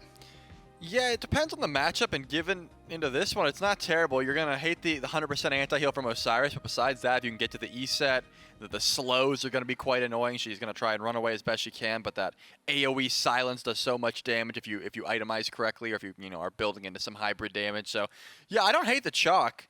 I just, are you team fighting around it, given the fact that I see Sobek and Erlang, Shen, Jing in the back pumping damage? Yeah, I definitely think it's going to work here. As well as it can. I'm not saying you win because you have Chaac, but it's going to bring you the AoE team fight damage you would want, and also just the attack speed slows are really going to start to add up. They will. Freya banned in game 1, left unbanned here for game 2. So you've already got some good physical damage between the Osiris and the Bellona. Magical, of course, through Eset. Ganesha Aror, that's been a popular pick over his last few games. Have seen Ganesh 2 or 3 times in his last 6. A win over the Solar Scarab, 0-0-10. Last time we saw Ganesh. All right, so we're sticking with unique. Doesn't really answer our questions, unfortunately. Do we stick the Bellona back in ADC? Does Poseidon go back to the solo lane? There's going to be something less than conventional for CycloneSpin here, and that's about all we really know. Yeah, I mean, it's either, since there was a Freya hover, and CycloneSpin loves the Freya, this could be the Poseidon ADC, and Right. that's what it was picked. Sure, it could even be the Eset ADC at this point, but given how good Paul is, I'm going to cement that in the mid lane. The only real switch up here would be, is that Bellona going to the ADC role where CycloneSpin played it last? And if he does do that, will he build some more damage? There's no Cthulhu to go up against. You don't have to get any chin size on the Bellona this time around. I mean, you probably should if you are going ADC just because of how many tanks are on the opposition, but that's not something you have to worry about. The hell is going to be the last pick here. Wow. I gotta be honest, a lot of picks on the Titans side scream to me like that Hell would not enjoy. For example, Lord of the Afterlife, 100% anti-heal. Ganesh always gonna get value out of the Dharmic Pillars. It's essentially an Odin cage in that regard where you don't want to walk over the damage, so you're either gonna cleanse yourself and sprint out with your heal, or you're gonna eat that damage. So it's so easy to hit, is what I'm trying to say. Right. So it's gonna be a tough one. It will be. And look, the Bolts pick a lot of healing between Erlang, Shen, a little bit for Sobek, Chaac, Hell, into Lord. I mean, that's the first pick, Lord of the Afterlife. Divine Ruin Applicators, there are a couple for the Tartarus Titans. But the Bolts stick, even with some more unique picks, I would say something, standard. You got a mage in mid, warriors, guardians, assassins. I guess Erlang, Shen, technically a warrior. But it all breaks down for a more standard style of game of Smite. And so the question ends up being, have the Titans overcomplicated their draft? Is their draft consistent enough to make perform? Is a Poseidon ADC or an Eset over in duo lane? There's plenty of questions to be had about this Titans draft, which can be a good or a bad thing. Are you getting the Bolts off guard, or are you doing too much on your side? Do you have a read on this Titans squad, in your opinion? Do you think the eclectic style of draft, outside of just the Hell maybe, matches up well for the Bolts, or would you have liked to see something a bit more standard? Well, given how they played in game number 1, it seems like the only change up here is that they wanted more objective control. You can't really 50-50 a game-winning enhanced fire giant with an Eset and a Poseidon on the field. I mean, you can try to outburst it with Hell, but I imagine the Eset's going to be winning that trade. So that seems to be the change up here for the Titans. Whether or not the Poseidon and the Bellona goes to where we think, I think is irrelevant. It's just about the circle of protection. You're going to have some auto attack damage from the Poseidon with the Bumba's Hammer build, no matter which lane that goes as well. And I think as long as these warriors are itemizing towards some auto attack damage, obviously Layers did on the Osiris, but the Bellona in particular, Need a little bit more. I think their objective play is what they're going to be looking for. All right, so the Olympus Bolts going into game 2 now, 1 game in hand. I think, Trelly, still got to be eyes on this Erlang Shen for LASBRA. It's where things got started in game 1, and depending on where these picks land, I think with the Freya Hover, to your point, seems like it'll be one of Poseidon or Eset over in duo. LASBRA loves to get active early in these games in the Erlang Shen. I think that's where my eyes go. The Bolts want to get this lead started early, and the Bolts would love to grab themselves a 2-0 win over the Tartarus Titans. We'll find out if they can get it done in game 2 right now. And we'll see if the Tartarus Titans make an adaptation with this Bellona and Poseidon. Game number 1, it was the Bellona ADC, the Poseidon solo. And game 2, it's going to be the exact same thing. All we're changing up is what Paul and Aror are going to be playing. It'll be the Eset and the Ganesh for them this time around. It's J-Mac, Mifflin, and Doug in game number 2. And Mifflin, last time around, the big question was, can they burn through the Cthulhu? Maybe a second one when it comes down through. Does this feel like a better composition for the Titans to still go with this unconventional style to maybe play in towards against the late game? I think it is an interesting question, right? Because looking at how the Olympus Bolts late game is going to round up, it is a lot more initial kill potential. I'm imagining a pluck from Jake, Haddix knocks him up with the ultimate, they're silenced, they're stuck, and all of a sudden you're dealing with BaRRaCCuDDa's consistent damage and LASBRA's. Whereas in the previous game it was, oh my god, there's 2 giant kaiju on the map. We got to go ahead and run away as a Tartarus Titan. So I think that this composition should likely benefit from not having to deal with the double Cthulhu matchup. But it's all about how well you're able to contend with that healing from Hell, as well as the healing from Haddix, as well as the healing from LASBRA, Jake even with some self-sustain. Anti-heal has to be an option for the Tartarus Titans. It's hard to say. I think it really does come down to, as the desk said, which one of these junglers is getting the ball rolling. If it's Layers rotating over towards duo and just shutting down BaRRaCCuDDa or going into mid and dealing with Ben, I can see the Titans just quickly running away with this game. If LASBRA gets like a double kill first blood again off the back of a couple of solo ganks or anywhere else, then the Bolts could do the exact same. can see the adaptation out of the Titans, leaving layers on this side of the map. Maybe needs some help over in mid. Spirit Ball connects, and a couple more shots from Paul would do it. It's a blinking from LASBRA, gets the beads, and the pin should be there to take him down. Venenu comes up with first blood for the Bolts after being the one who almost died. Yeah, Ven very nearly gets soloed out there. Paul was probably about a second away from Wingus coming back up. That would have confirmed the kill. But instead, it was LASBRA who makes the rotation first. Aror might be in some trouble here. Does get hit by the Gust. The dash in by BaRRaCCuDDa, slowed down by CycloneSpin. And a couple of those block stacks coming in to pay dividends to make sure that Aror can find a way out. Surely But LASBRA not. has jumped back in. Misses the pin, just a little bit off the mark there, but a pluck onto Cyclone. Not going to find anything further from there. Bolts almost come up with another kill. Yeah, Jake just spent 40 minutes thinking to himself, man, I got to keep landing these plucks so somebody dies, so I suppose he falls into his own trappings. Lands the pluck on the Cyclone. LASBRA wasn't feeling it. There's not a whole lot of kill potential, so instead it's a disengage. Can Layers get involved in mid? Good beats from Ven. Maintains his life, but now on the back foot, going to spend a good amount of time just resustaining. So maybe we can see Layers try and rotate his way back through, considering he'd use the blink for that. Probably going to be a little while until he's able to get active again. Meanwhile, LASBRA taking away the red. Jake is ready for that pluck against Cyclone. Wanted to use it so many times. Does find it here. Cyclone should be fine. Rather tanky in this dual lane. Aror drops yet another bracer down in lane. That allowed him and Cyclone to be able to push this wave up a little bit easier up against Jake and BaRRA. Yeah, CycloneSpin is just getting the most value from Deathtoll you'll ever see, and we saw it in the previous match as well. Pluck, oh no, I'm 40%. Here's the thing, Bludgeon, Lifesteal, or not really Lifesteal, just healing from Deathtoll. Gonna keep him resustained for the most part. I didn't get to see what he was maxing first in lane. Doug, can we get a look at Cyclone's level order here?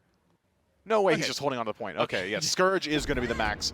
It's pretty standard. You want to make sure you're getting that clear potential. You're not falling too far behind. Once BaRRaCCuDDa starts to get explosive bolts, he would have likely, CycloneSpin that is, fallen behind in clear speed. So in maxing Scourge, you're losing a bit of your burst potential, but you are really getting a benefit in your wave clear and poke. And your self-sustain at that as well. And this bracer, it's something that Aror originally skipped in the very first relic, went for that emblem in game number 1, but now this time, actually no, I believe he didn't go for that. I can't remember what he went for that first relic last time. I think it was Beats? Aurora? Yeah.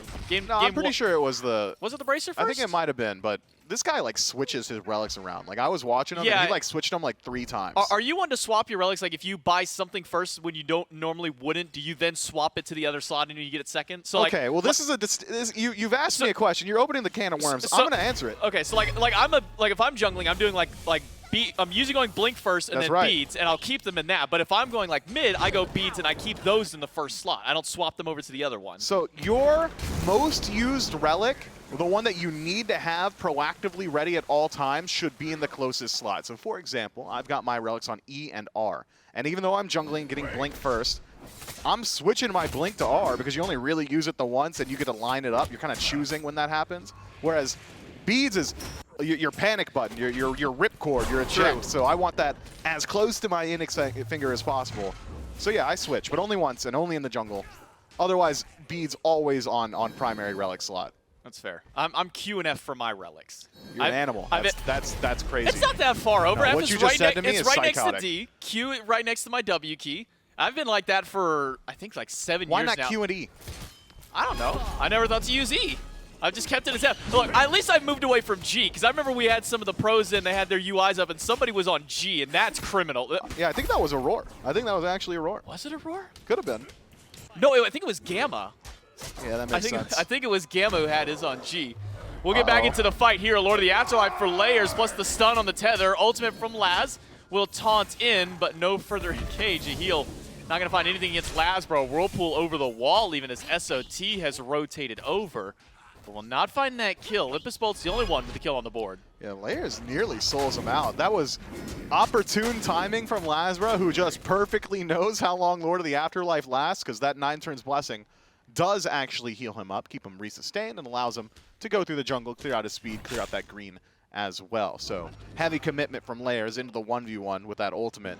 Does come up empty-handed, but it's a good look for your Osiris. Anytime you're able to put some pressure onto anybody, maybe find a TKO, could be pretty impactful. Unlucky for CycloneSpin. He was just trying to be annoying. There's no way he's getting a kill there.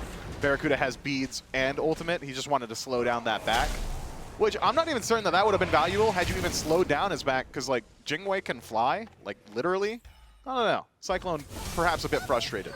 There is back. Dharmic Pillars cleansed away. Still a little bit of a slow there onto Ven. Damage onto Laz again by Layers. Ultimate will hold out, and the edge of the Kraken from SOT will take down LASBRA, and the Tartarus Titans now on the board. Layers dives in with his Lord of the Afterlife. A cleanse from Ven to try and get away. It'll be just enough movement speed to find his way back to the Tier 1 tower. Layers has gotten incredibly active so far this game, sacrificing a bit of his own farm, even in killing LASBRA. LASBRA ticks to 7 first, but the Tartarus Titans need this from their Osiris. The Osiris is your bridge into the late game. He's what gets your composition to the 5-on-5 engagement. So Layers sacrificing some of his own farm just to make sure that his teammates have the space to farm up themselves or get these mid camps, get these neutrals. So important. Layers doing a great job so far. LASBRA, he started off strong, but has since slowed down his own pace. I'm liking what we're seeing from the Tartarus Titans jungler. Definitely playing much more proactively. Jake plucks the minion instead of maybe grabbing Aror there. Maybe the target he was really after at that point. But 7 minutes in, Tartarus Titans, even despite the ones not getting the first blood in this game, they're the ones with a very slight gold lead, about 400 to their name. Maybe some of that from CycloneSpin keeping BaRRaCCuDDa pushed under this Tier 1. Yeah, last game it was Jake just never leaving the duo lane. He was hand-holding BaRRaCCuDDa the entire time because this is not a great matchup. Any ADC versus Bellona, not exactly ideal. She's got multiple ways to deal with your main source of damage. Auto attacks, block stance when using the first ability, disarm when using Scourge. So I am surprised to see a strategy that had worked out so well for the Olympus Bolts in essentially the exact same matchup foregone in Game 2. Jake has really left the duo lane and has not gone back. We have seen that even despite all the pressure that's been put on Venenu, he does have a slight XP lead over Paul. Maybe some of that does come from that first blood that Venenu was able to grab in the initial 1v1 Double turn stack 2v1. Ugh. But it's going to be the second stacking item out of Venenu. Book of Thought to start out, and a Warlock Staff right after. That is just disgusting. The Olympus Bolts said, hey, 40-minute games, we love those. We're going to slow We're going to down build this to the pace. 40s.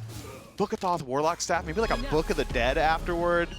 I wouldn't put it past Ven to slot like a Breastplate of Valor in there too. This could be one of the most annoying hell builds just in the game, full stop, blanket statement.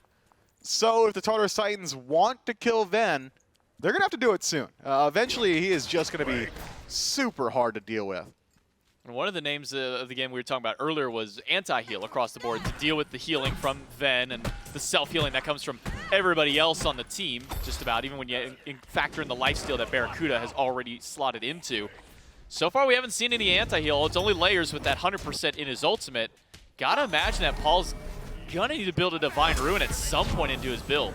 Yeah, but Paul's not the best applicator of Divine Ruin. Like Wing Gust, sure, you can hit multiple targets, but it's relatively close range. Spirit Ball, really only single target as well. So if I'm looking at anti-heal, I'm thinking about maybe SOT with a Divine Ruin, Contagions, Pestilence, things along those lines for Aurora, even CycloneSpin if he's able to close gap, Toxic Blade. But building Divine Ruin on Eset, it feels like it's just like you want the penetration, you want the power. It's more so about the stats because she is just not very good at applying that passive. Well, let's see what anti-heal does get built by the Titans. Because so far, as I mentioned, aside from Layers Ultimate, they got nothing on the board just yet. Cursed could be an option for Aurora if he wants to slot that alongside his Bracer. Yes, awesome Jake walking into the mid, trying to find a time to pluck Paul, but hasn't been given the opportunity between the silence of Paul and the silence from Aurora. Not much that Jake can do to find a target. No, Jake just biding his time, rotating through, looking for pressure. It seems like neither one of these teams are too pressed for time right now. They're both very content to farm up throughout the early.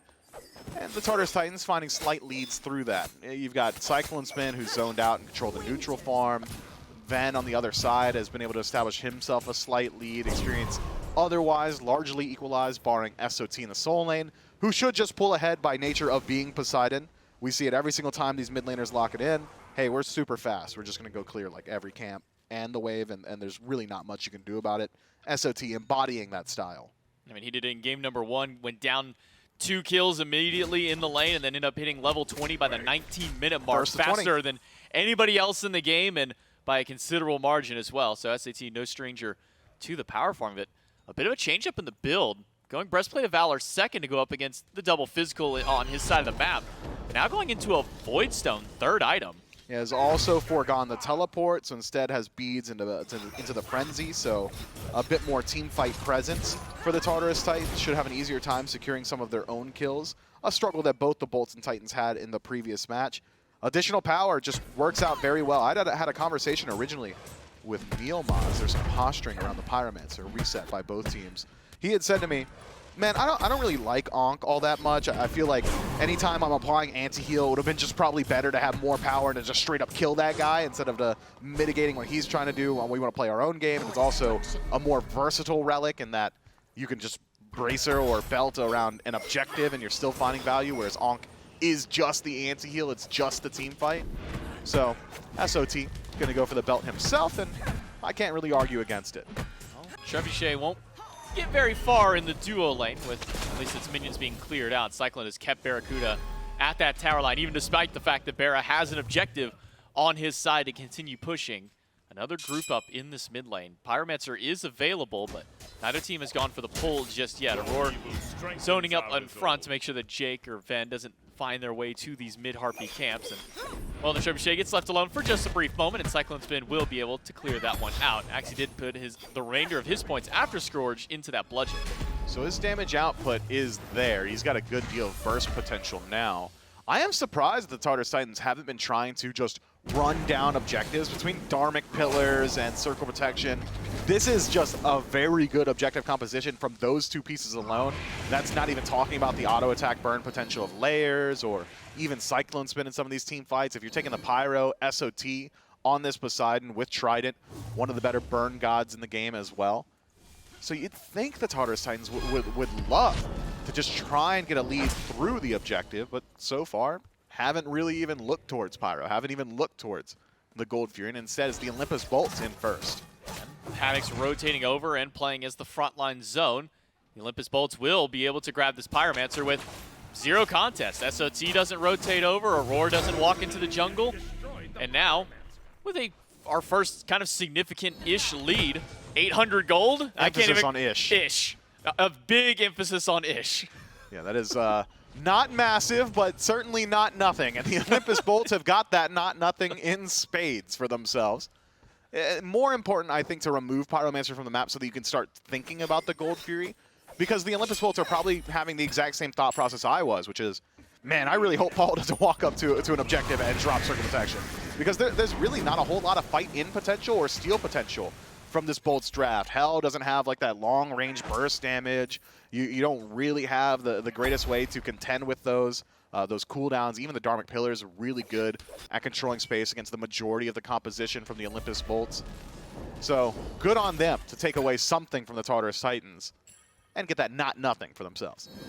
SOT really is playing this Poseidon like a solo laner now, because I've seen him throw out so many Krakens just to throw them out there. He's thrown, I think, 2 or 3 against Haddix. Sure, they haven't connected and gotten a stun, haven't really got a whole lot of damage, but he's throwing them out there, and that's something that you always want out of your players, is to not be afraid to throw your ultimates whenever you get the chance. Maybe see if you can bait something else out of Haddix, maybe try and get his ultimate, but SOT hasn't been met with that same regard. Haddix been holding on to his ult for quite some time. Yeah, Haddix is very concerned about the team fight. Jake off the mark with the pluck, has taken some damage here, but he's got a Hell on his side, and he's got Sickening Strike on his kit, so should be able to resustain pretty quickly.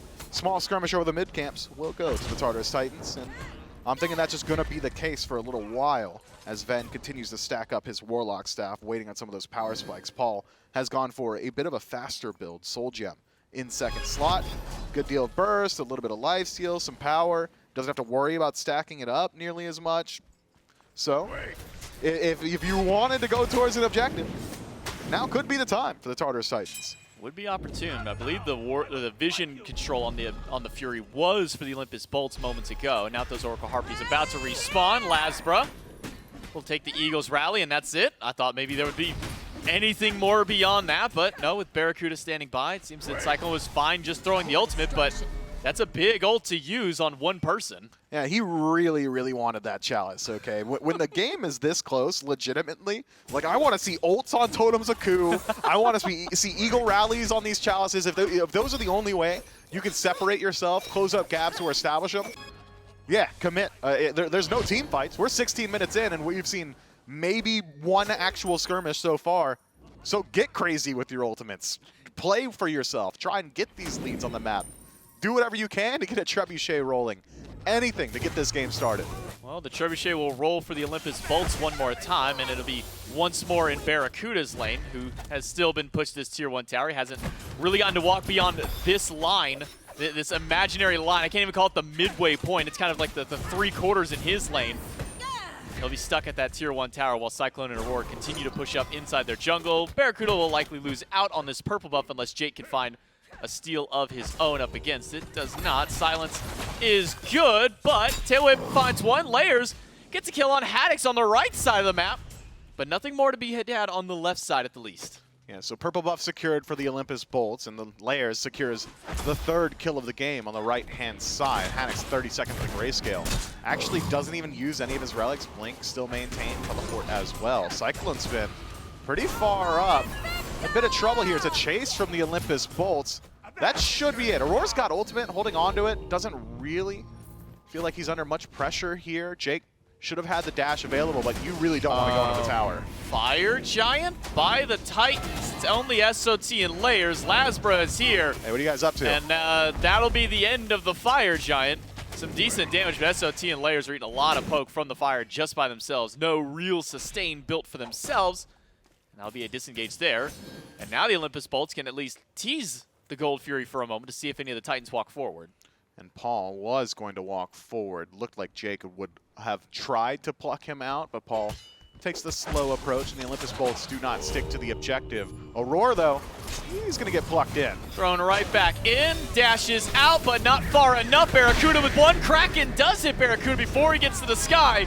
And a circle of protection will lock Good down time. Jake. Not enough because LASBRA's there to play the savior, but it doesn't save him enough. SOT picks up the kill. It's a 1-for-1, and Cyclone and SOT on the hunt. Yeah, SOT so fast now, can connect all of his damage. Ven in some trouble. That's both of his relics. Aegis used. Cleanse is good. A heal on the LASBRA, healing himself once again, but a dive in by Layers will pick up another kill for the Titans. Cyclone at half. And SOT soaking up the tower, but they have left Layers all by himself for LASBRA to clean up. 2-for-1 trade quickly turned to 2-for-2. The Olympus Bolts and the Tartarus Titans strike back and forth. Can either of these teams actually look towards the Gold Fury? I'm thinking the answer has got to be no. Paul, no circle protection available means that you've lost out on your secure. But we're starting to see the strengths of this Poseidon solo. SOT just incredibly fast. He got there before I'd even realized he'd started rotating. I want to be completely honest. He was just in that engagement immediately. Great Kraken placement to peel out. The Whirlpool makes sure that Jake can't walk out either. And then the chase down immediately afterward. So strong. I'm loving what we see from SOT in Game 2. Aror does get Dharmic Pillars up just now to try and maybe steal this Pyromancer away, but Jake is peeling very well to make sure that he doesn't get the opportunity to take that one away. Pyromancer once again will go to the Olympus Bolts. BaRRaCCuDDa finally given a moment to breathe in this left side of the map. He was able to grab the Oracle Harpies and even up that disparity when it came to the XP. I mean, he's been sitting a level or more down to Cyclone this entire game. This is the first time that BaRRaCCuDDa has been able to at least even out. And the Olympus Bolts as a whole get to maintain their not-nothing lead. It's still about 500 for themselves. So it's still a dead even match. It's going to come down to which one of these squads has got the better team fight engagement. High execution from the Tartarus Titans yet again with this style of draft. No dedicated hunter means you have to be real sure about your siege potential. The Olympus Bolts, I think, with a slightly more standard composition, will have an easier time lining up their win conditions in these skirmishes. But the Tartarus Titans' ability to just do objectives is still there. Circle protection doesn't fall off, and they're finally starting to leverage it. But SOT over here, this Gold Fury is burning fast. Will they commit? It's a frenzy popped by SOT. Circle protection available by Paul. Will drop that one down. And the Tartarus Titans get the Gold Fury. Can the Tartarus Titans get themselves out of the fight or maybe find a little bit more? Jake dashes into a wall and into his own grave. SOT comes up with the kill. Yeah, the Bolts just not close enough by to have any sort of follow-up there. Jake puts himself pretty deep out of position, realizing Paul hadn't dedicated the ultimate. tries to look for that low odds steal away, but does not get it for themselves. And now the Tartarus Titans pushing in. Aegis and Beads not used by BaRRaCCuDDa. He'll go down to layers, and by Haddix will silence a few, but the silence doesn't matter when the auto attack damage is more than enough. The Tartarus Titans find 3 kills during this fight, a Fury and a tier 1 tower, and that nothing that the Bolts had has now gone over to the Tartarus Titans, a 2K lead, and now it's starting the Fire Giant by the Titans. There's nobody on the Bolts to answer this. This one is going to go to them for free. Yeah, not nothing turned to something for the Tartarus Titans, and it is a significant something. And it was just one engagement, one misplay. Jake goes a little too far forward, falls down. The Tartarus Titans take the objective, walk mid, saying, hey, this is the best opportunity we've had all game. We're already grouped up as 5. Let's go ahead and start up our siege. Ven steps a little too far forward himself, gets caught out, and immediately shut down. Even BaRRaCCuDDa eating the Kraken from SOT. Probably wasn't realizing how quickly this Poseidon was moving at him. This guy's going Mach 10. Pretty easy from to line up those Krakens as he's essentially teleporting everywhere he walks. And the Tartarus Titans, off the first skirmish, 20 minutes into the game, have essentially blown the doors wide open. Fire Giant on all 5 members and plenty of towers to collect gold from. But it's not so simple. Again, you're missing a Hunter. So this siege isn't easy. I think the Olympus Bolts can really dig in their heels on any of these tier 2 towers. Give them up to tier 1. Who cares about like 500 gold? But these tier 2s are defendable. It feels like they're going to put a lot of weight on maybe SOT's shoulder to get some of that actual damage out there. The Bumbus Hammer is done. So is the Belts of the Berserker. Finished up by SOT. So a little bit of extra burn damage around these objectives or just in the team fights in general. But now where will the Tartarus Titans put their focus? For now, it's tier 2 in mid. Aurora, once again, with that Emperor's Armor, will slow down the DPS of the tower itself and allow his team to freely be able to push this one out. Tier 2 in mid will go down with not much contest by the Bolts. And the Bolts still aren't heading back to base. The Phoenix not being looked at just yet by the Tartarus Titans. Instead, they're going to work their way through the towers. Split push attempted by BaRRaCCuDDa will force out the teleport. So now, CycloneSpin on the right-hand side of the map. But I just got to feel like the Bolts are missing an opportunity there. Why split push? I feel like in a split push situation, it's, hey, our defense isn't so good, so I'm going to make a situation where they can't keep up the 5-on-5 siege, where they will have to respect me and teleport away. But because the Tartarus Titans siege, untested composition, I could be speculating incorrectly, but just looking at it, it can't be that powerful. Surprised to see the Bolts are willing to give up all those towers, essentially for free. The only thing you get in trade is a tier 1 tower in the Soul lane, the lowest value structure in the entirety of the Smite. Like, nothing is worth less than a tier 1. I'll take any other tower. Literally any of them. Any of them. Any of them. I think you make a fair point there.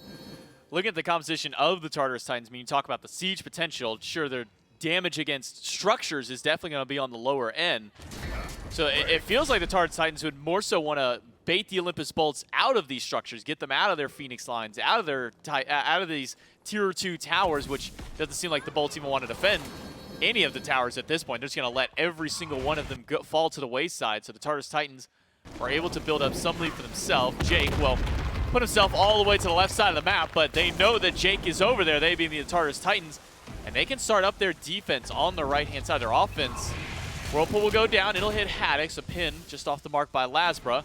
Now with the minions, we get to see what some of that siege potential is. Cyclone and a Atomic Pillar in the backline puts BaRRaCCuDDa down to half HP, and BaRRaCCuDDa already forced out of the fight, but the bird is not going down very fast. Haddix in the backline himself has separated the Tartarus Titans. They are now routed. The Olympus Bolts went back to Fountain, reset, now they're chasing out. Finds 4 with the ultimate. LASBRA able to pick up 1, a pluck on a Cyclone right into the Wolves of the Bolts, and BaRRaCCuDDa picks him up. The Tartarus Titans, with a phenomenal start to their siege, fall apart when the Olympus Bolts have rallied back together. All I saw from the Tartarus Titans there was all-in initiation. CycloneSpin dashes in with the ultimate. Aurora throws up the Atomic Pillars, and the Bolts say, word? We're going to leave Heavenly back to our Fountain, and the Phoenix takes 0 damage. Generally, any other composition with that amount of space created would just shred a Phoenix. One Hunter, that Phoenix is gone, and it goes down quickly with the amount of space that, well, I suppose CycloneSpin created, so let's assume that it would have been a Bellona in the Soul lane. The SOT would have created in a normal composition. But it's only layers hitting the Phoenix, and he was hitting it the entire time. Let's take a peek up there. Let's be honest, it's regenerated a little bit, so let's say he did about half in like 15 seconds. It's not a lot. It is not a lot.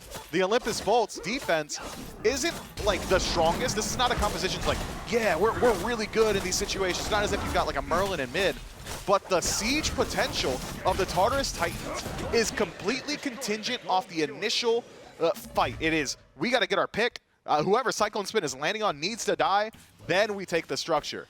That's really hard to do into a team that's got a Chaac ultimate to disrupt you, or Ven's clans, or all this self-sustain. Which is why I was so surprised that the Olympus Bolts didn't take that exact same fight like in their tier 2 tower. Well, now they don't have any tier 2 towers to defend it, so now it'll be maybe a fight in the jungle, which would be potentially better off for the Tartarus Titans. They don't have to worry about dealing with any of the structures fighting back up against them. For now, the Bolts will group up as 4. LASBRA off to the side by himself. Jake still standing at that front line. Even if he's not the one on the offense standing around the wall, he is still going to group around a wall.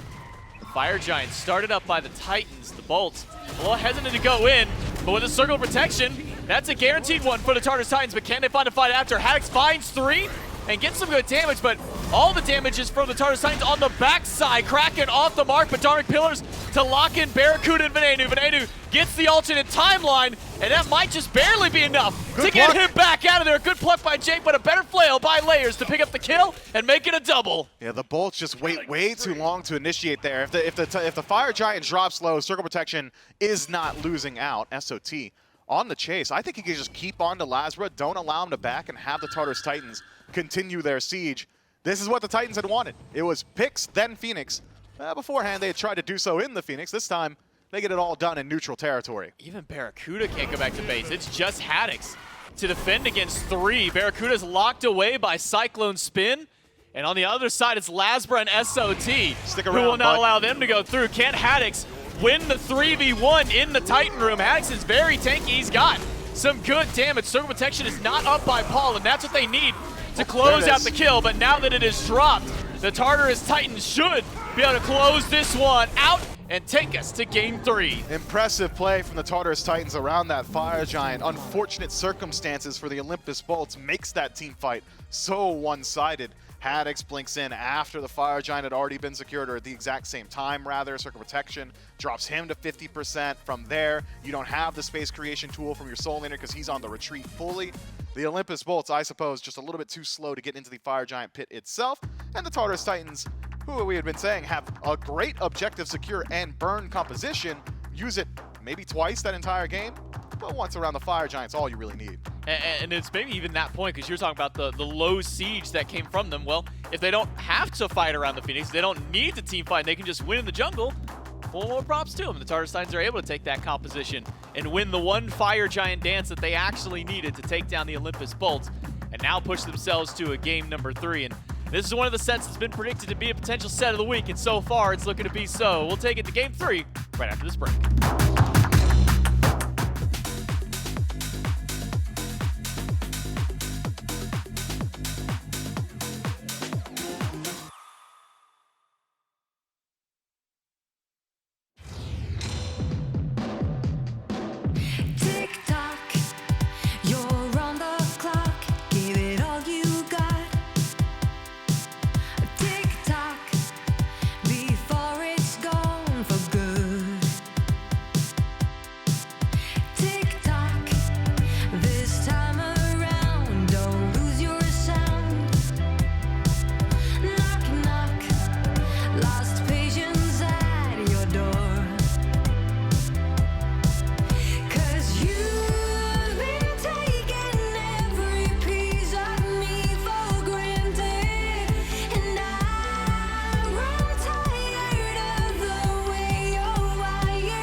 And game 1 of our weekend goes all 3.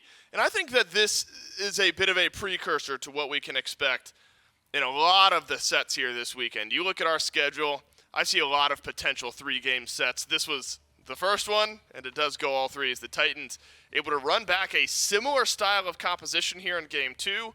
A bit unique. Bellona ADC didn't work in game 1, but does take down the Bolts here in game 2. And a team Trelly and the Titans who have so many 2-game sets. Out of 5 sets, only one of them has gone 3 so far. This now makes the second in 6. And some subtle changes to their composition ended up making a big difference. Yeah, I think the biggest and most notable change, I mean, obviously Aurora and Different Guardian didn't change too much for me. It was just the Eset, right? The Circle of Protection, their objective play just got so much better off the back of Paul on this pick. Obviously, SOT running back Poseidon solo was able to find a little bit more success. Probably played a bit safer as well, given that back. But stuff like this, you can just 50-50 an objective because you have that circle of protection available. It's going to give you that confirm. And then after the fact, the fight is pretty easy after that. Yep. And look, Kraken provides enough burst damage. Layers, this is a real layers heavy style of composition.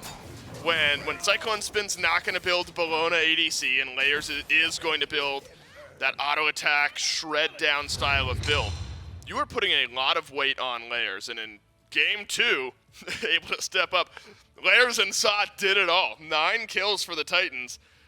Evenly split, almost, between Layers and Sot. Layers with 5, Sot with 4.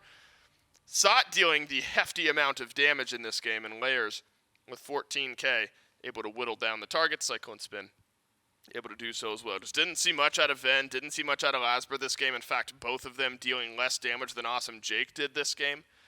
Both of those two only above Aror, the Ganesha, in damage numbers. And so the Bolts, this time around, realize, all right, maybe our composition with the Morrigan and the Cthulhu and that much damage and that much tankiness is what it would take to beat the Titans. And so now I think, Trelly, we'll see the Bolts pivot away from maybe a couple more of those picks, although I think the Titans really picked and banned well in game number 2 to prevent certain picks from rolling through for the Bolts. Wonder if at this point you pick ban the Bellona. If you're the Olympus Bolts, you want to force the Titans away from that style of composition. Poseidon might not be a horrible look either. Or maybe the Bolts feel like they've got a proper answer. Though the Eset, maybe the biggest difference, ends up getting taken away. So a good start for the Bolts to address some issues from game 2. Yeah, I think the biggest thing to take away would definitely be the Eset, and also Hell, just not a good pick into that style of composition. I think, when you play essentially 4 tanks, the idea is you want to have a linear target to go on to. When it was the Morrigan, you can't really focus out the Morrigan because, she's going to transform into Cthulhu. Hell is always going to be Hell. Very easy to try and dive. They were able to stack anti-heal because it was so effective into the Chaac, into the Sobek, into the it's all of those picks, the Erlang Shen as well. So I see no reason to run that back. Taking away the Osiris, however, is going to be a smart pick. It looks like they're just going to give Erlang Shen over to the Titans this time around.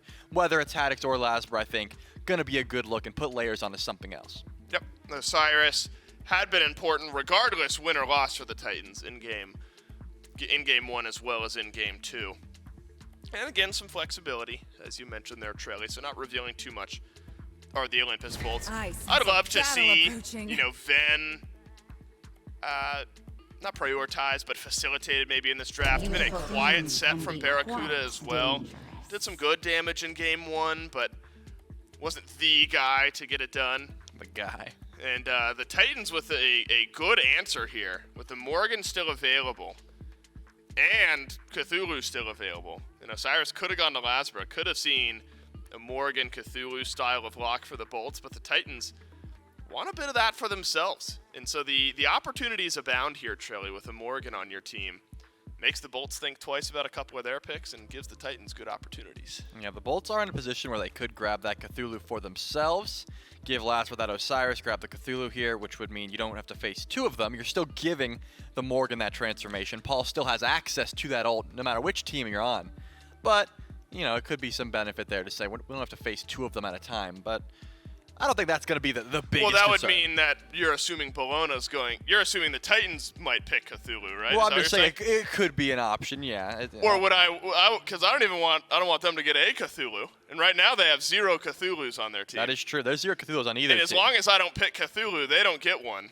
But if that's Cyclone playing Bellona, Right. SRT surely could play Right. the Cthulhu. Yeah, absolutely. So I don't. The difficult spot for the Bolts to be in. And the Bolts, they might agree here, Trelly. The Bolts are hoping to agree, or hoping to avoid, rather, the Cthulhu solo Bellona ADC for the Titans. And a Hell, again for the Bolts. You weren't the biggest fan in Game 2, but I suppose has its merits here going into Game 3. Yeah, this time around you're not going to be into an Osiris, and I think that's already a better take on the Hell. Osiris is able to stick to Hell pretty well, 100% anti-healing, and your whole comp was sort of built around sustain. So I think it's a different look this time around. If you can surround the Hell Protector, it doesn't matter how much anti-heal they have. You can wait out the Ankh, that sort of thing. But, you know, having layers run at you with an auto-attacker is pretty annoying. So taking that Osiris away already relieves me for some of the struggles that the Hell had in game number 1. And it looks like the Sobek and the Ymir are going to be taken away from the Bolts this time around by the Titans. And that Ganesha ult, something that I also highlighted, would be pretty difficult for the Hell to deal with. And this time they're not going to have to deal with that one as well. So looking at the draft thus far, the Bellona, the Morrigan, the Poseidon, that Kumbha, very similar to the game 1 style of play, except the Huang is switched out for the Morrigan. And all that's left is to get... I mean, the Erlang Shen still isn't banned. The Bolts didn't take that one away, so I imagine that would be the last pick there for layers, unless he sees some more value in a different style of jungle. You know, he's one of the junglers in the league that has some of those off-meta picks that he likes to go to, but you're trying to match LASBRA's farm. And I think Erlang Shen is the best option to try and get that done. Wondered where Jake was going to go with Ganesh, Yamoja, Khepri, Ymir, Sobek, Xingqian, Kumbhakarna, all of that taken away.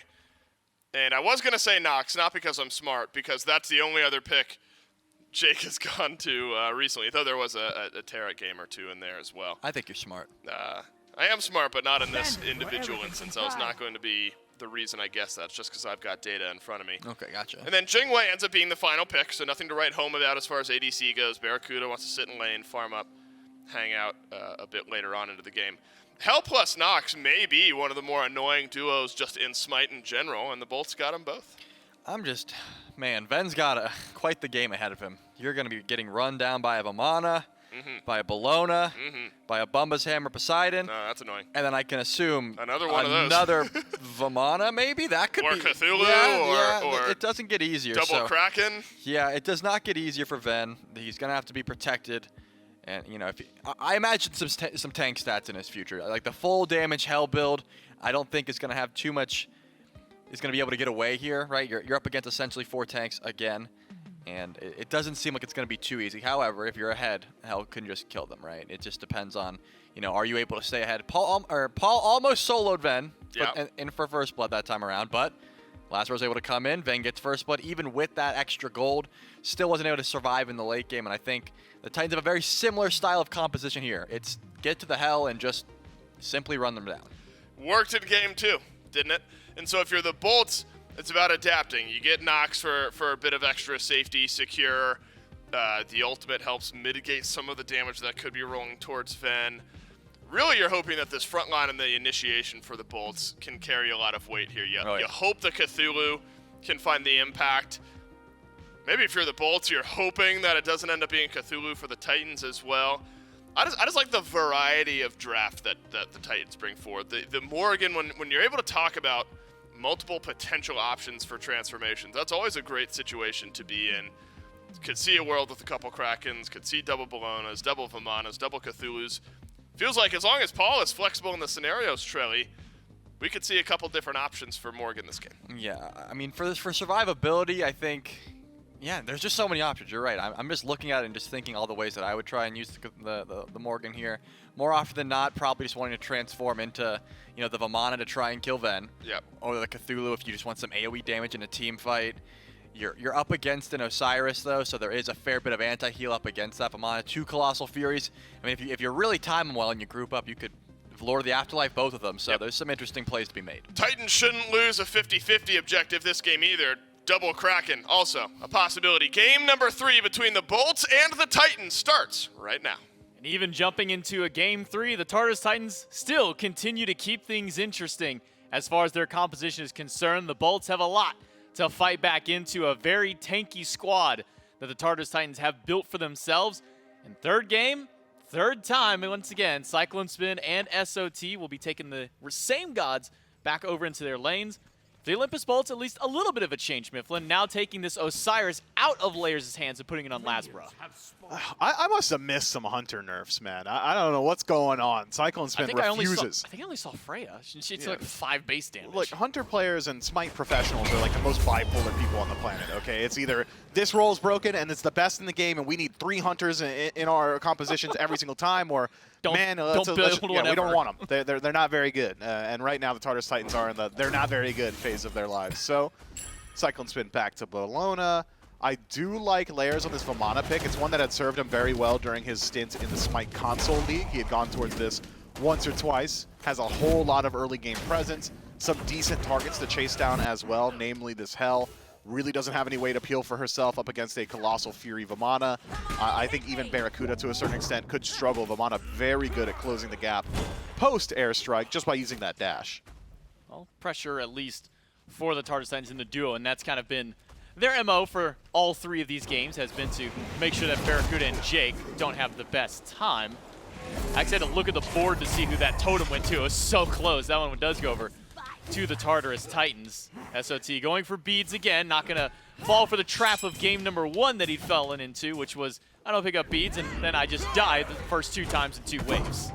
I am just so impressed by the timing from SOT there. I mean, like, it spawned in the title surge. That was perfect timing from the Poseidon. Micro play, to be sure, won't have too many implications on the course of this match, but just incredibly impressive micro mechanic there. And I'm sure the Bolts weren't thinking that's going to happen. They got Haddix and LASBRA posted up right on spawn. Still couldn't beat out SOT. How long has it been since we added Totem to that side of that? What's it been, like 3-4 years at this point? Bro, I don't remember what I had for breakfast. That's, you know what, that's fair on Sundays. It's been there for a long time, but even able to find such a tiny window to get that one in there. Again, doesn't mean a whole lot. It's what, like 100-something global gold and a little bit of MP5 and movement speed to your team. Something small, but still worthwhile at the end.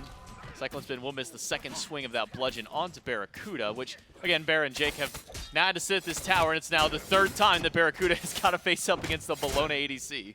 And BaRRaCCuDDa has gone back to the Jing way again. I suppose fine with how the matchup went. He was only really ever falling behind 1 level max in the laning phase, and that took like 20 minutes for that level to rear itself. So I'm sure BaRRaCCuDDa just fine with the matchup. Maybe this time we'll see a bit more presence from Jake in the lane. If you're able to lock down the Bellona with a Shadow Lock, maybe the knockup as Chain CC immediately afterward, you can start putting some pressure back into CycloneSpin. It's the matchup we saw in game 1 was CycloneSpin essentially had a 2v1 where Jake and BaRRaCCuDDa were just hovering nearby. Game 2, Jake left and never came back, and that's really where CycloneSpin found a lot of his value on this Bellona pick. So I'm thinking in game 3, maybe a mixture of the two. More presence from Jake, though, to be sure. It's definitely complete opposites as far as, you know, the classes are concerned. You have 2 squishy gods, the Olympus Bolts, and 2 beefier tanks on the Tartarus Titans in that dual lane. Plenty of CC and lockdown, at least, to be had from both Jake and Aror. Neither of them will be shy of that as the late game goes through, but Auror's, I'm not even going to say a bit, much easier to actually be able to execute on.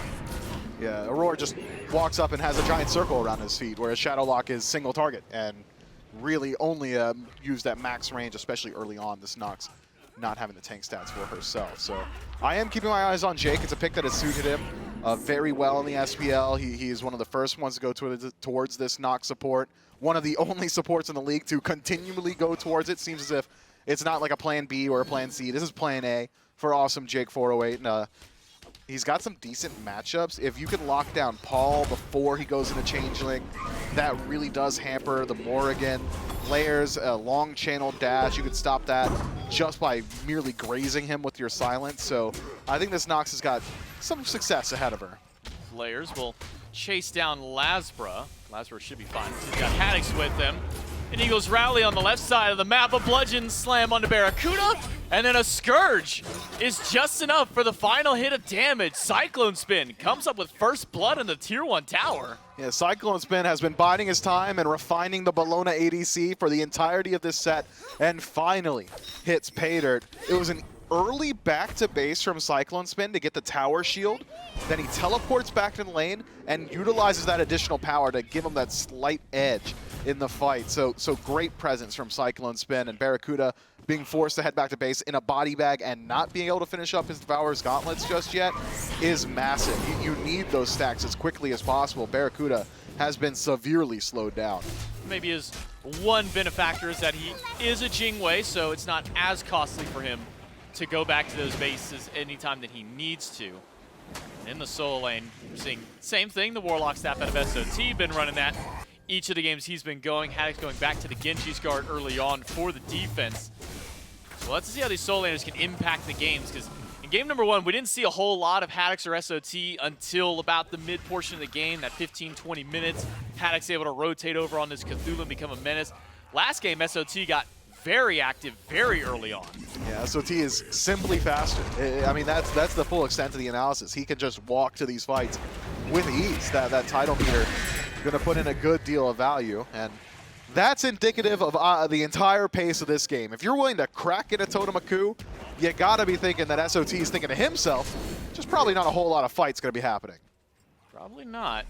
Though we have seen him throw out those Krakens multiple times throughout the last game, was just seeing if he can get an ultimate away from Haddix when he was on that Chaac. Saw 2 or 3 of them thrown under Tier 1 tower just because he could. And a lot of it was just because there was no pressure on that side of the map from SOT. Game number 1, it was all the pressure on SOT in that right side. And game number 2, it seemed that the Bolts just kind of, not necessarily forgot, but just kind of ignored this Poseidon in solo. And if you ignore this Poseidon, he'll stack up the Warlock staff, he'll get the defense ready, very quickly tick over to level 20, Bumba's Hammer's all of a sudden getting involved, and you missed your opportunity to shut him down. BaRRaCCuDDa does have airstrike, and that gets him enough distance to find a way out. Narrowly, still had 20 seconds left on his beads. Didn't even need him this time around. Ultimate is just enough to get through. Good combo out of Aror and Cyclone, just not quite enough damage to take him out.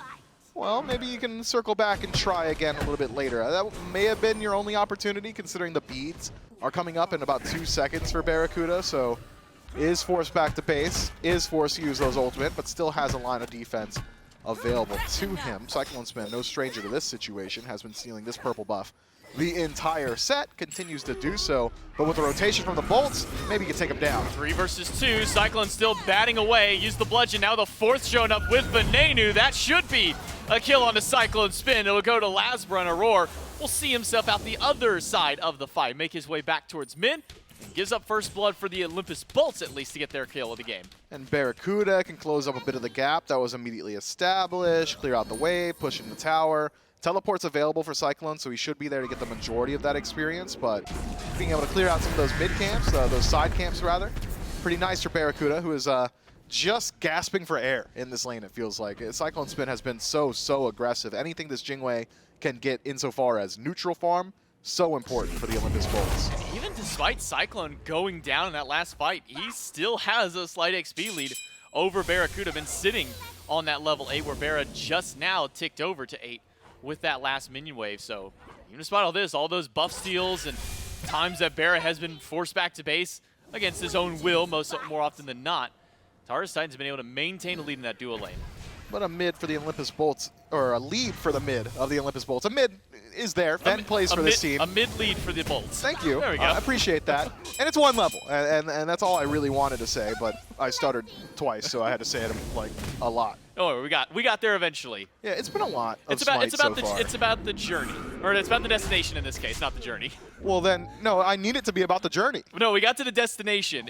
We just took a couple of detours along the way. Okay, all right, no, I'm with you, and we got there. The fans know that there is a mid laner on the Olympus Bolts, and he's got a slight lead. And that's all I wanted them to know. So, job complete. We got there. We got there. Now the fans know.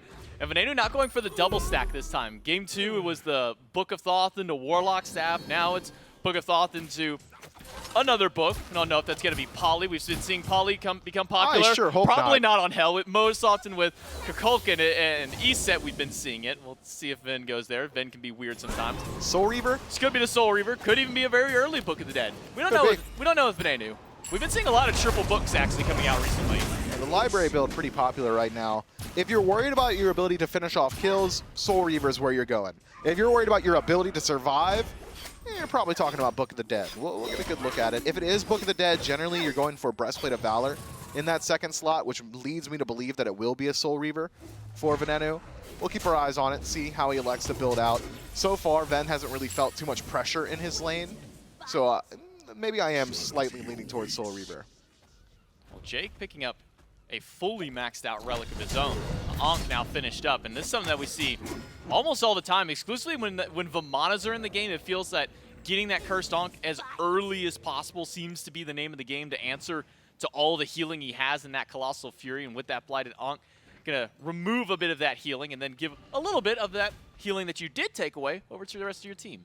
Yeah, everybody nearby, and Layers doesn't get to turn off that healing. If you want to be CC immune and you want to have your cleave auto attacks, you're just going to have to get affected by that Ankh every single time.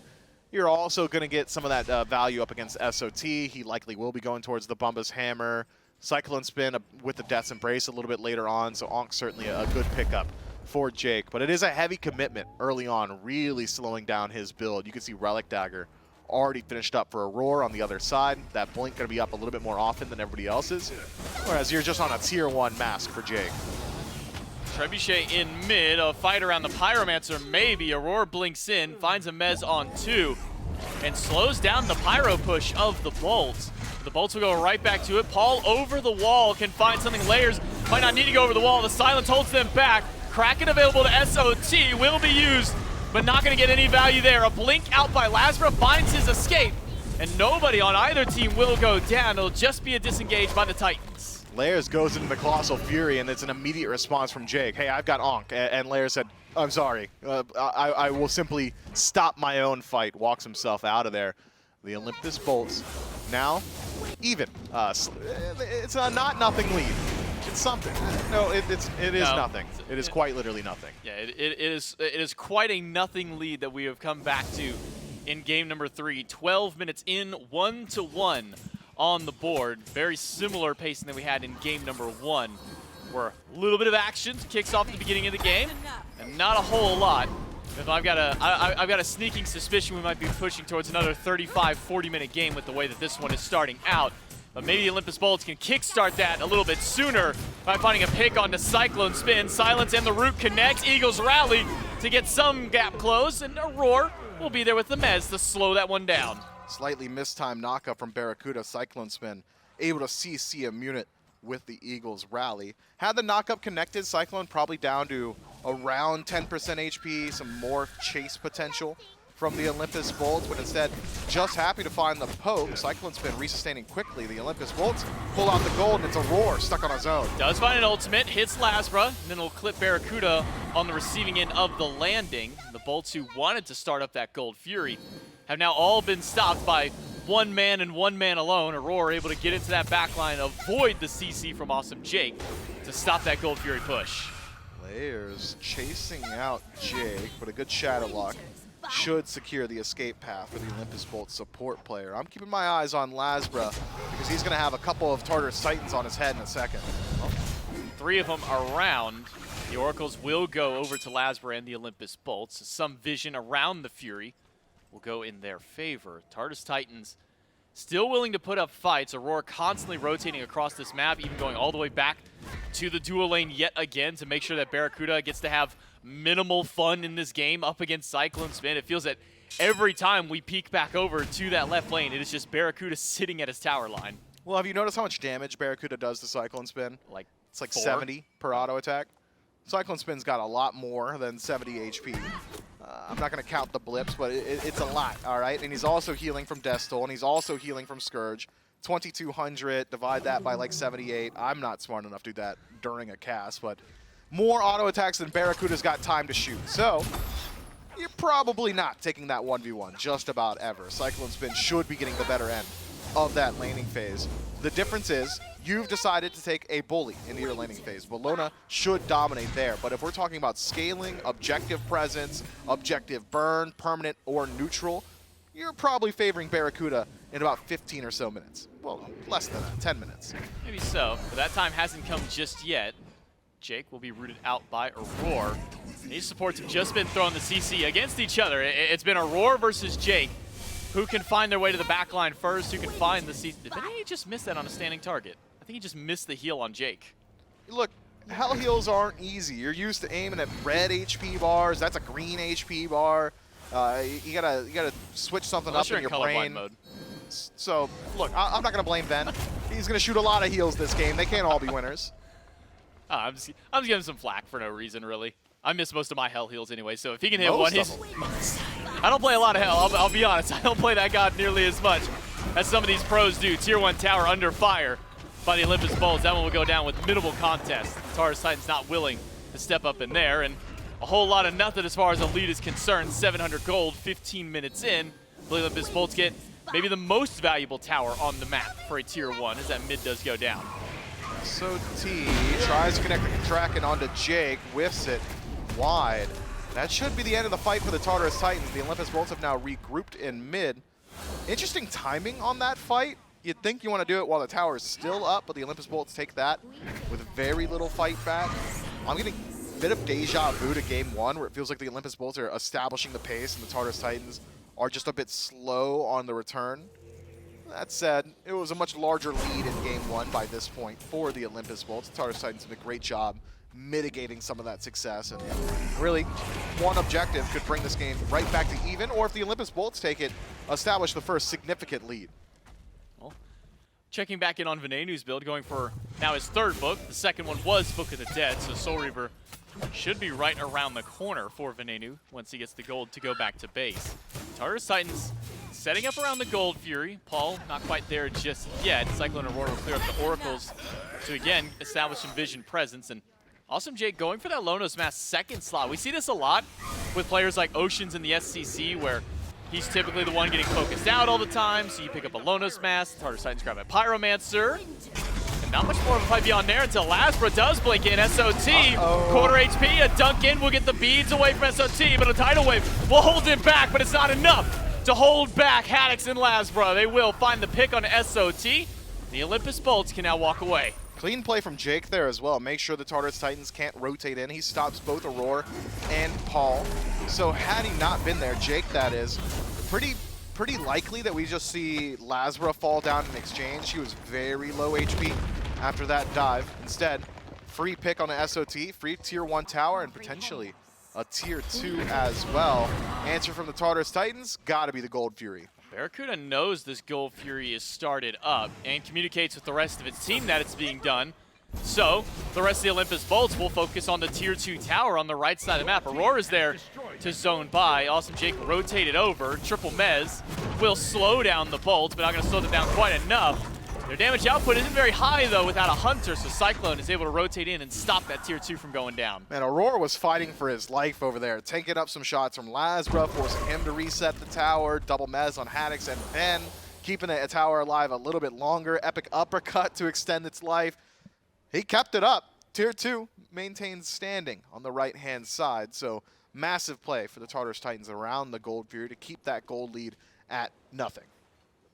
Basically nothing. I mean, it hit 35 gold on the chart whenever we peeked away from them. Would have been bigger if they got that tower. Would have. Well, look at that. Back and forth between 50 and 70 gold. XP, the only thing that's somewhat significant is that's bouncing between around the 1K mark, which at this point, 1,000 XP, not a whole lot between them. Full tank build out of Haddix, no damage aside from that Conduit gem in his build. Meanwhile, SOT going for this hybrid style yet again with Voidstone second, Breastplate, now a much earlier ethereal stat than we'd seen in the previous games. Other power spikes, Toxic Blade for layers, now getting a little bit of defense. They can stick to his targets a bit more often. LASBRA seems to be going for oh man, I'm blanking so hard. Mantle of Discord wants the stun, all right? If Osiris is getting into your face with all that mitigation on Tether, you probably want to find the stun on the tail end. We saw a couple of pretty cool plays from it in the previous match. Some defense, it's similar thought process to Layers on the other side. Wants to get in your face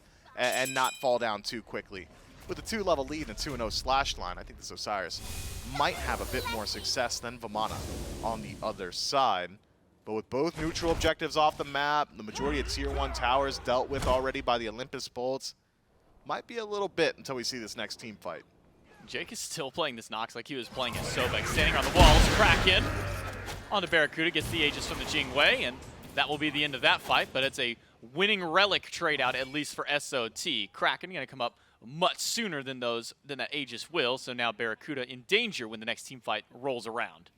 Bumpa's dagger picked up by SOT, so he's gearing up to finish off the Bumpa's hammer before too long.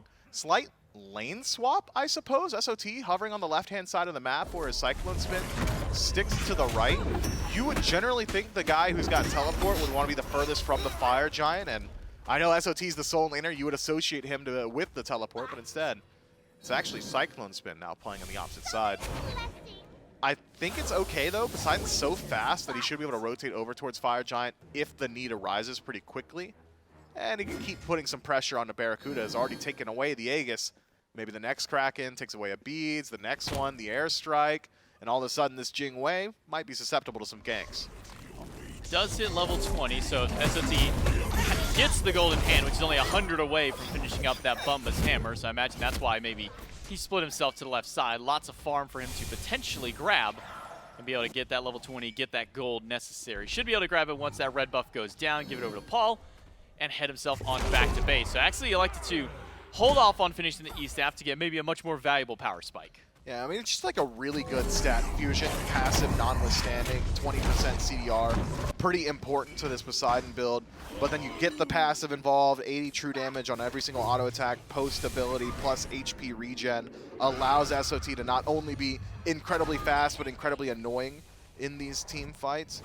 Moving forward, could be looking for a Kraken. He's zooming, gets the Whirlpool on Haddix, and Haddix is locked in place. The Kraken will be muted out by the Descent into Madness, but that was a defensive ultimate by Haddix, and he's throwing any damage that he can, but he's not finding a whole lot of value. Instead, he's losing most of his HP back. BaRRaCCuDDa airstrikes away with the solo laner, and the Tartarus Titans are continuing to push forward. Haddix comes out of Descent into Madness, and there's another Kraken, this time by Paul, but it's just off the mark. BaRRaCCuDDa turns it around and gets a pick on the layers instead, and LASBRA on the backline cannot find the last hit on the Paul. Jake chasing him down, but it's credit to the kill to Venenu now. BaRRaCCuDDa on the retreat, has to be concerned about SOT's damage output. Jake unconcerned now that Haddix has made his way back. Haddix is back, Jake is here, can't provide the CC. BaRRaCCuDDa is by himself on the right side. Aror rooted in place, and needs one more hit to go down into the sleeping passive. Kraken is back from SOT. That one will take down BaRRaCCuDDa, and Haddix will take the last hit up against Aror. Eagles rally in, but SOT is surrounded by 3 and taken down. SOT did take down BaRRaCCuDDa first, though, so it's going to be a slow fire giant from the Olympus Bolts. CycloneSpin still relatively healthy, has teleport and beads. Maybe he goes for the hero play to slow this one down. No Eagles rally, but a slow fire giant from the Bolt. Cyclone can at least play the bully and slow this one out. The root from the mire is down, but fire giant is not going quickly. It's only at that half health mark. CycloneSpin is really taking his time to get in here. I'd imagine he would just pull the trigger and slow it out, but maybe looking for a steal opportunity. Does find the disarm and Descent into Madness by Haddix, and CycloneSpin doesn't have much, but with layers there to help them out, could stop this fire giant in place. Bat away on the Vamana, but it's not enough as LASBRA picks the kill on the jungler, and the fire giant still has not been lead. Cyclone has a chance to grab it, but will not. Olympus Bolts secure the fire giant and 2 more kills. Paul on the chase, and a couple low HP targets could be the call, but the Tartarus Titans decide to fold it there. Good play from CycloneSpin. He survives for so long in that fire giant pit. Keeps it interesting and nearly steals it away. At least forces the Olympus Bolts to drop it immediately instead of waiting for BaRRaCCuDDa on the respawn. So no ADC fire giant for the Olympus Bolts. Everybody else will have that buff available to themselves. But now you got to talk about siege potential. And it's simple from the Olympus Bolts. They've got a hunter. Sure, no fire giant, but you don't really need it. Fire giant on your tanks means they can resustain all that tower damage pretty consistently in these team fights. Pyromancer looked at and taken by the Olympus Bolts, unless SOT's got anything to say, and he has not. Greater Scorpion, more up his wheelhouse. I like it now. This is a good winning position for the Olympus Bolts. All they have to do, group up, start working through these towers. And this is what we saw in game number 2, but on the flip side for the Titans, this kind of a flat line of the graphs all the way up until one major objective finally gets taken, and now we have a sudden 4,400 gold lead up for the Olympus Bolts, seemingly out of nowhere, but it was a 4-man kill in the team fight, then Fire Giant and 2 more kills after that, so a 6-kill swing plus objective. And now it's the Olympus Bolts who are in the driver's seat. BaRRaCCuDDa, level 20, Venenu, level 20, didn't opt for the alternate timeline like he did in game number 2, but still able to get a valuable item, at least with that pendulum. He will be. A good deal of CDR infusion, some power as well. Pendulum, the call for Paul. He picks it up on the Tartarus Titans. The Olympus Bolts slow playing this initial Fire Giant. Instead, pick up the Pyro, the Fury, and now start up their siege. Seems to me the Bolts aren't too concerned about their ability to actually take a Phoenix, and instead are trying to extend the golden experience as much as they can before this next round of Fire Giant defense starts up. With all that said, we've seen this play before. No defense from the Tartarus Titans. Best defense is a good offense. Layers on the opposite side of the map will take down the tier 2 solo tower. SOT putting pressure into mid. So it's a 3-man defense from the Tartarus Titans against the 4 core of the Olympus Bolts. And Haddix will be able to soak up some of this damage. Kraken used in the mid lane, but LASBRA is fine, just keeping SOT here. Cyclone dives into the back line, doesn't find much. Now it's 4 versus 4 as Layers has returned to join the rest of his team. But now the Trebuchet here, the Bolts can slow burn out this left side Phoenix. LASBRA has ran up to fight against SOT, and the fight is going over to LASBRA. Kraken not gonna be there. SOT losing the 1v1, and LASBRA finds the pick. Now Layers on the chase, but Haddix here to join, and Layers is not doing so hot in this fight either. He might not may go down, but the left side Phoenix sure will, and so will Paul. BaRRaCCuDDa flies in and lands the 1 auto attack needed. Can he find it on Aror? Answers yes. No sleepy time passive. This time around, 3 dead for the Titans. And it's the Olympus Bolts. It's Cyclone and Layers to defend up against the 5 strong, and this is a 5 very healthy Olympus Bolts. For now, it's just 3.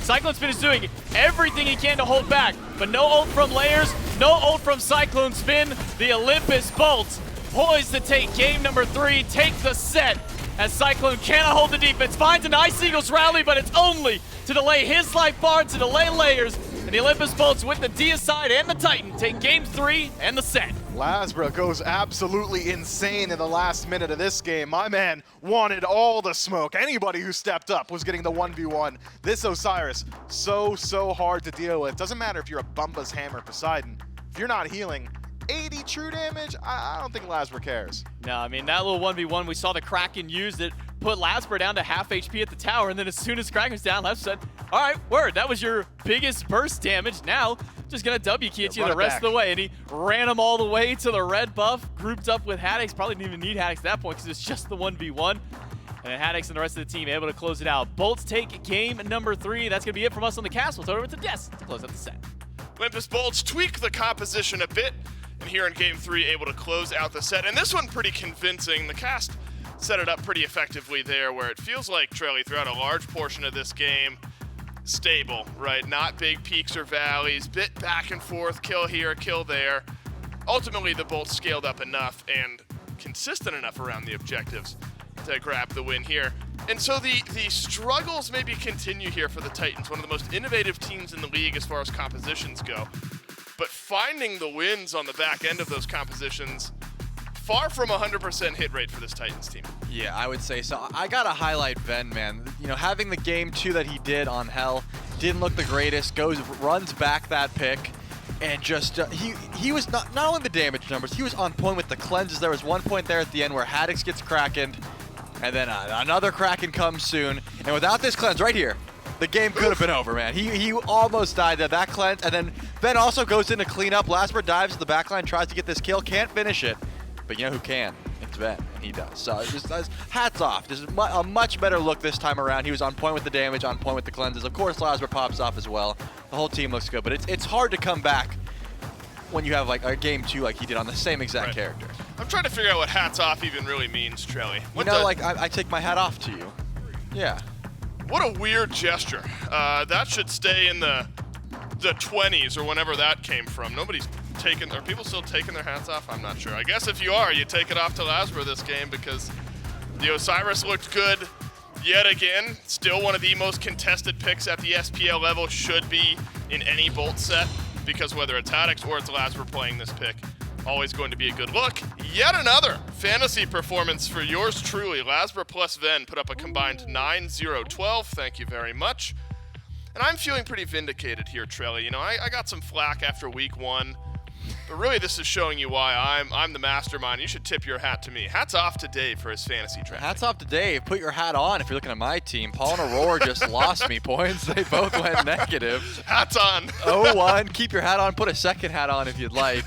Unfortunately for me, I put a lot of stock here into the Titans after winning Masters, and they were like, we're going to whip out full tank, Bellona, well, some ADC. Some sets you're getting great. We're hats off for Trelly. Yeah. It feels like some weeks you're going to be getting a mountain of fantasy points, and other weeks you're going to be losing fantasy points potentially. Again, I admire the creativity. I do. Just doesn't quite work out here in Game 3. The Olympus Bolts and BaRRaCCuDDa consistent enough, and BaRRaCCuDDa now with me for the post-game interview. Barra, you got to play against Bellona so fun. 3 games in a row here. Why don't you detail what that experience is like for me? So I shoot her for 60, and then she disarms me. Yeah. So I wait for 2 seconds. Got it. And then she dashes on me, and then she has block stacks. And so I'm 0 damage. Right. And then she 2s me, so then I dash that, and I'm like, nice. For fun gamer right now. So do you feel like this is a good opportunity to spread some hunter propaganda and how strong maybe tanks are? Or is this a good opportunity? Like if I magnify in on duo lane here in this set, does it really tell me how strong tanks are and how weak hunters are? Well, I mean, I did int. I won't lie. I mean, I definitely inted dying in lane. Kuma unfortunately got the blink off, and I dashed like an idiot at like level 4 or whatever. But that's not a bad idea. Right. I mean, with how much propaganda is on Twitter right now, it's really not a bad idea to. I mean, I did roast the people doing that, but after that said, I mean, Yeah, but look, so much of today's society is changing your opinions when new information is brought forward, and this is new information now, and so you can go back, review it, maybe change your stance. Slightly memey, I'm going to ask a real question in a memey way. How do you feel about bringing Hell and Nox into a team composition together? Any remorse? I mean, clearly it works, I mean, but if they're picking Poseidon solo, and if they're going Mori mid and a Bellona ADC, I feel like the cringe levels are about the same. about equal, yeah. I mean, I'm also picking Jingwei for the 114th time. That's right. So How tired of you are you, Jingwei? I'm Not? so bro in that picks and bans. I'm like, do I really have to pick Jingwei here? Because I don't know if the Mori's going ADC. Right. I don't know if the Bellona's going ADC. They could just whip a Freya. So I'm like, cool. That sounds fun. You gotta be safe. And I don't want to pick Freya, obviously, into a Bellona. That doesn't sound fun. Yeah. Would have been even more fun laning phase than I had for You gotta be safe, right? And so you gotta get the Jingwei, a safety pick. Memes aside, BaRRaCCuDDa, you get the Game 3 win against the Titans, start off your weekend on a great note. My fantasy Yeah, team I also does got as to well. watch a Kraken happen right in front of me and then get Kraken about 20 seconds later. That So was that fun. was also really fun. Seems like you had a fun set, BaRRaCCuDDa. Loved it. I'm gonna go let you cool down with Thank the you. rest of the squad, and best of luck in your future sets. Thank you. Love you, baby. Love you too, Barra. What a perfect guy to interview after a set like that. The one who got to lane against a Bellona all lane and got Kraken like 15 million times. Poor guy. But luckily the Bolts able to come away with the win. I assume that eases the pain a bit for BaRRaCCuDDa after a grueling set like that. And that is only our first set of the weekend underway, and already 3-game set. And I would not be surprised, Trilly, if Oni Warriors versus Jade Dragons ends up going the distance as well. I do think, though, as a bit of a preview to this next set, heavily dependent on both teams. Depending on the Jade Dragons we get, could be a fast 2-0 for either side. Depending on the Oni Warriors we get, could be a fast 2-0 for either side. I think it might be one of the more dynamic potential matchups we've got in the SPL. Yeah, I got to agree with you. I will say I saw Sanford Soccer and Dardes playing ping pong out there, and if that is any indication of how this set's going to be, Back and forth. it's going to be action-packed, no doubt, because they're both beasts with the paddles. Well, I was gonna say if they were playing the same roles, like in like No, maybe yeah. it was like Sam and Cuvo were going toe to toe Right. in ping pong, and it was just a grueling battle. Yeah, I don't know how a jungle versus mid ping pong battle gives us much information, but back and forth as ping pong is maybe what the Jade Dragons and the Oni Warriors set will look like. Coming up right after this.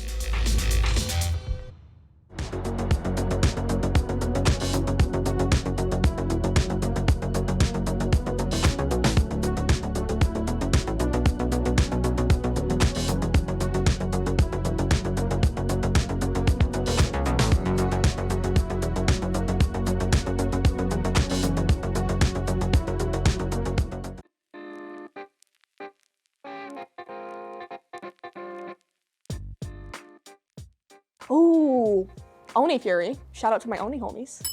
I mean, if we're talking logistically, Oni Fury, because you could push. But I think, I don't know. I think Primal Fury. Probably Primal. Primal, I think. Yeah. Yeah, I like the Oni Fury more. It gives cool, strong boys. Oni, I mean, Oni's OP. Oni. It's kind of a toss-up. I guess I'll go Primal Fury just because I don't like losing gold. I think I prefer Primal Fury. I think it's a little bit better of an objective, especially scaling into late game, so we'll go with that. Big Primal Fury guy, underrated. Well, Primal Fury stinks, but I am allergic to Oni Fury because it's orange, lemon, and lime, right? The three flavors of Gold Fury, so I gotta go Primal. I'm probably gonna go with Oni Fury because it helps me win the game faster than Primal Fury, even though like none of my teammates ever group up for objectives anyways. If I'm only getting one, just give me the Oni Fury so I can try and get out of this faster. I'll go with Oni Fury. You can do a little bit more stuff with that. Well, on 9-5, Primal Fury, otherwise Oni Fury. It's all about that gold. Oni Fury. Primal does nothing. Ooh. I'm gonna have to say Primal, just because it's more fun to say. Oni Fury for sure. I think Oni, depending on the state of the game.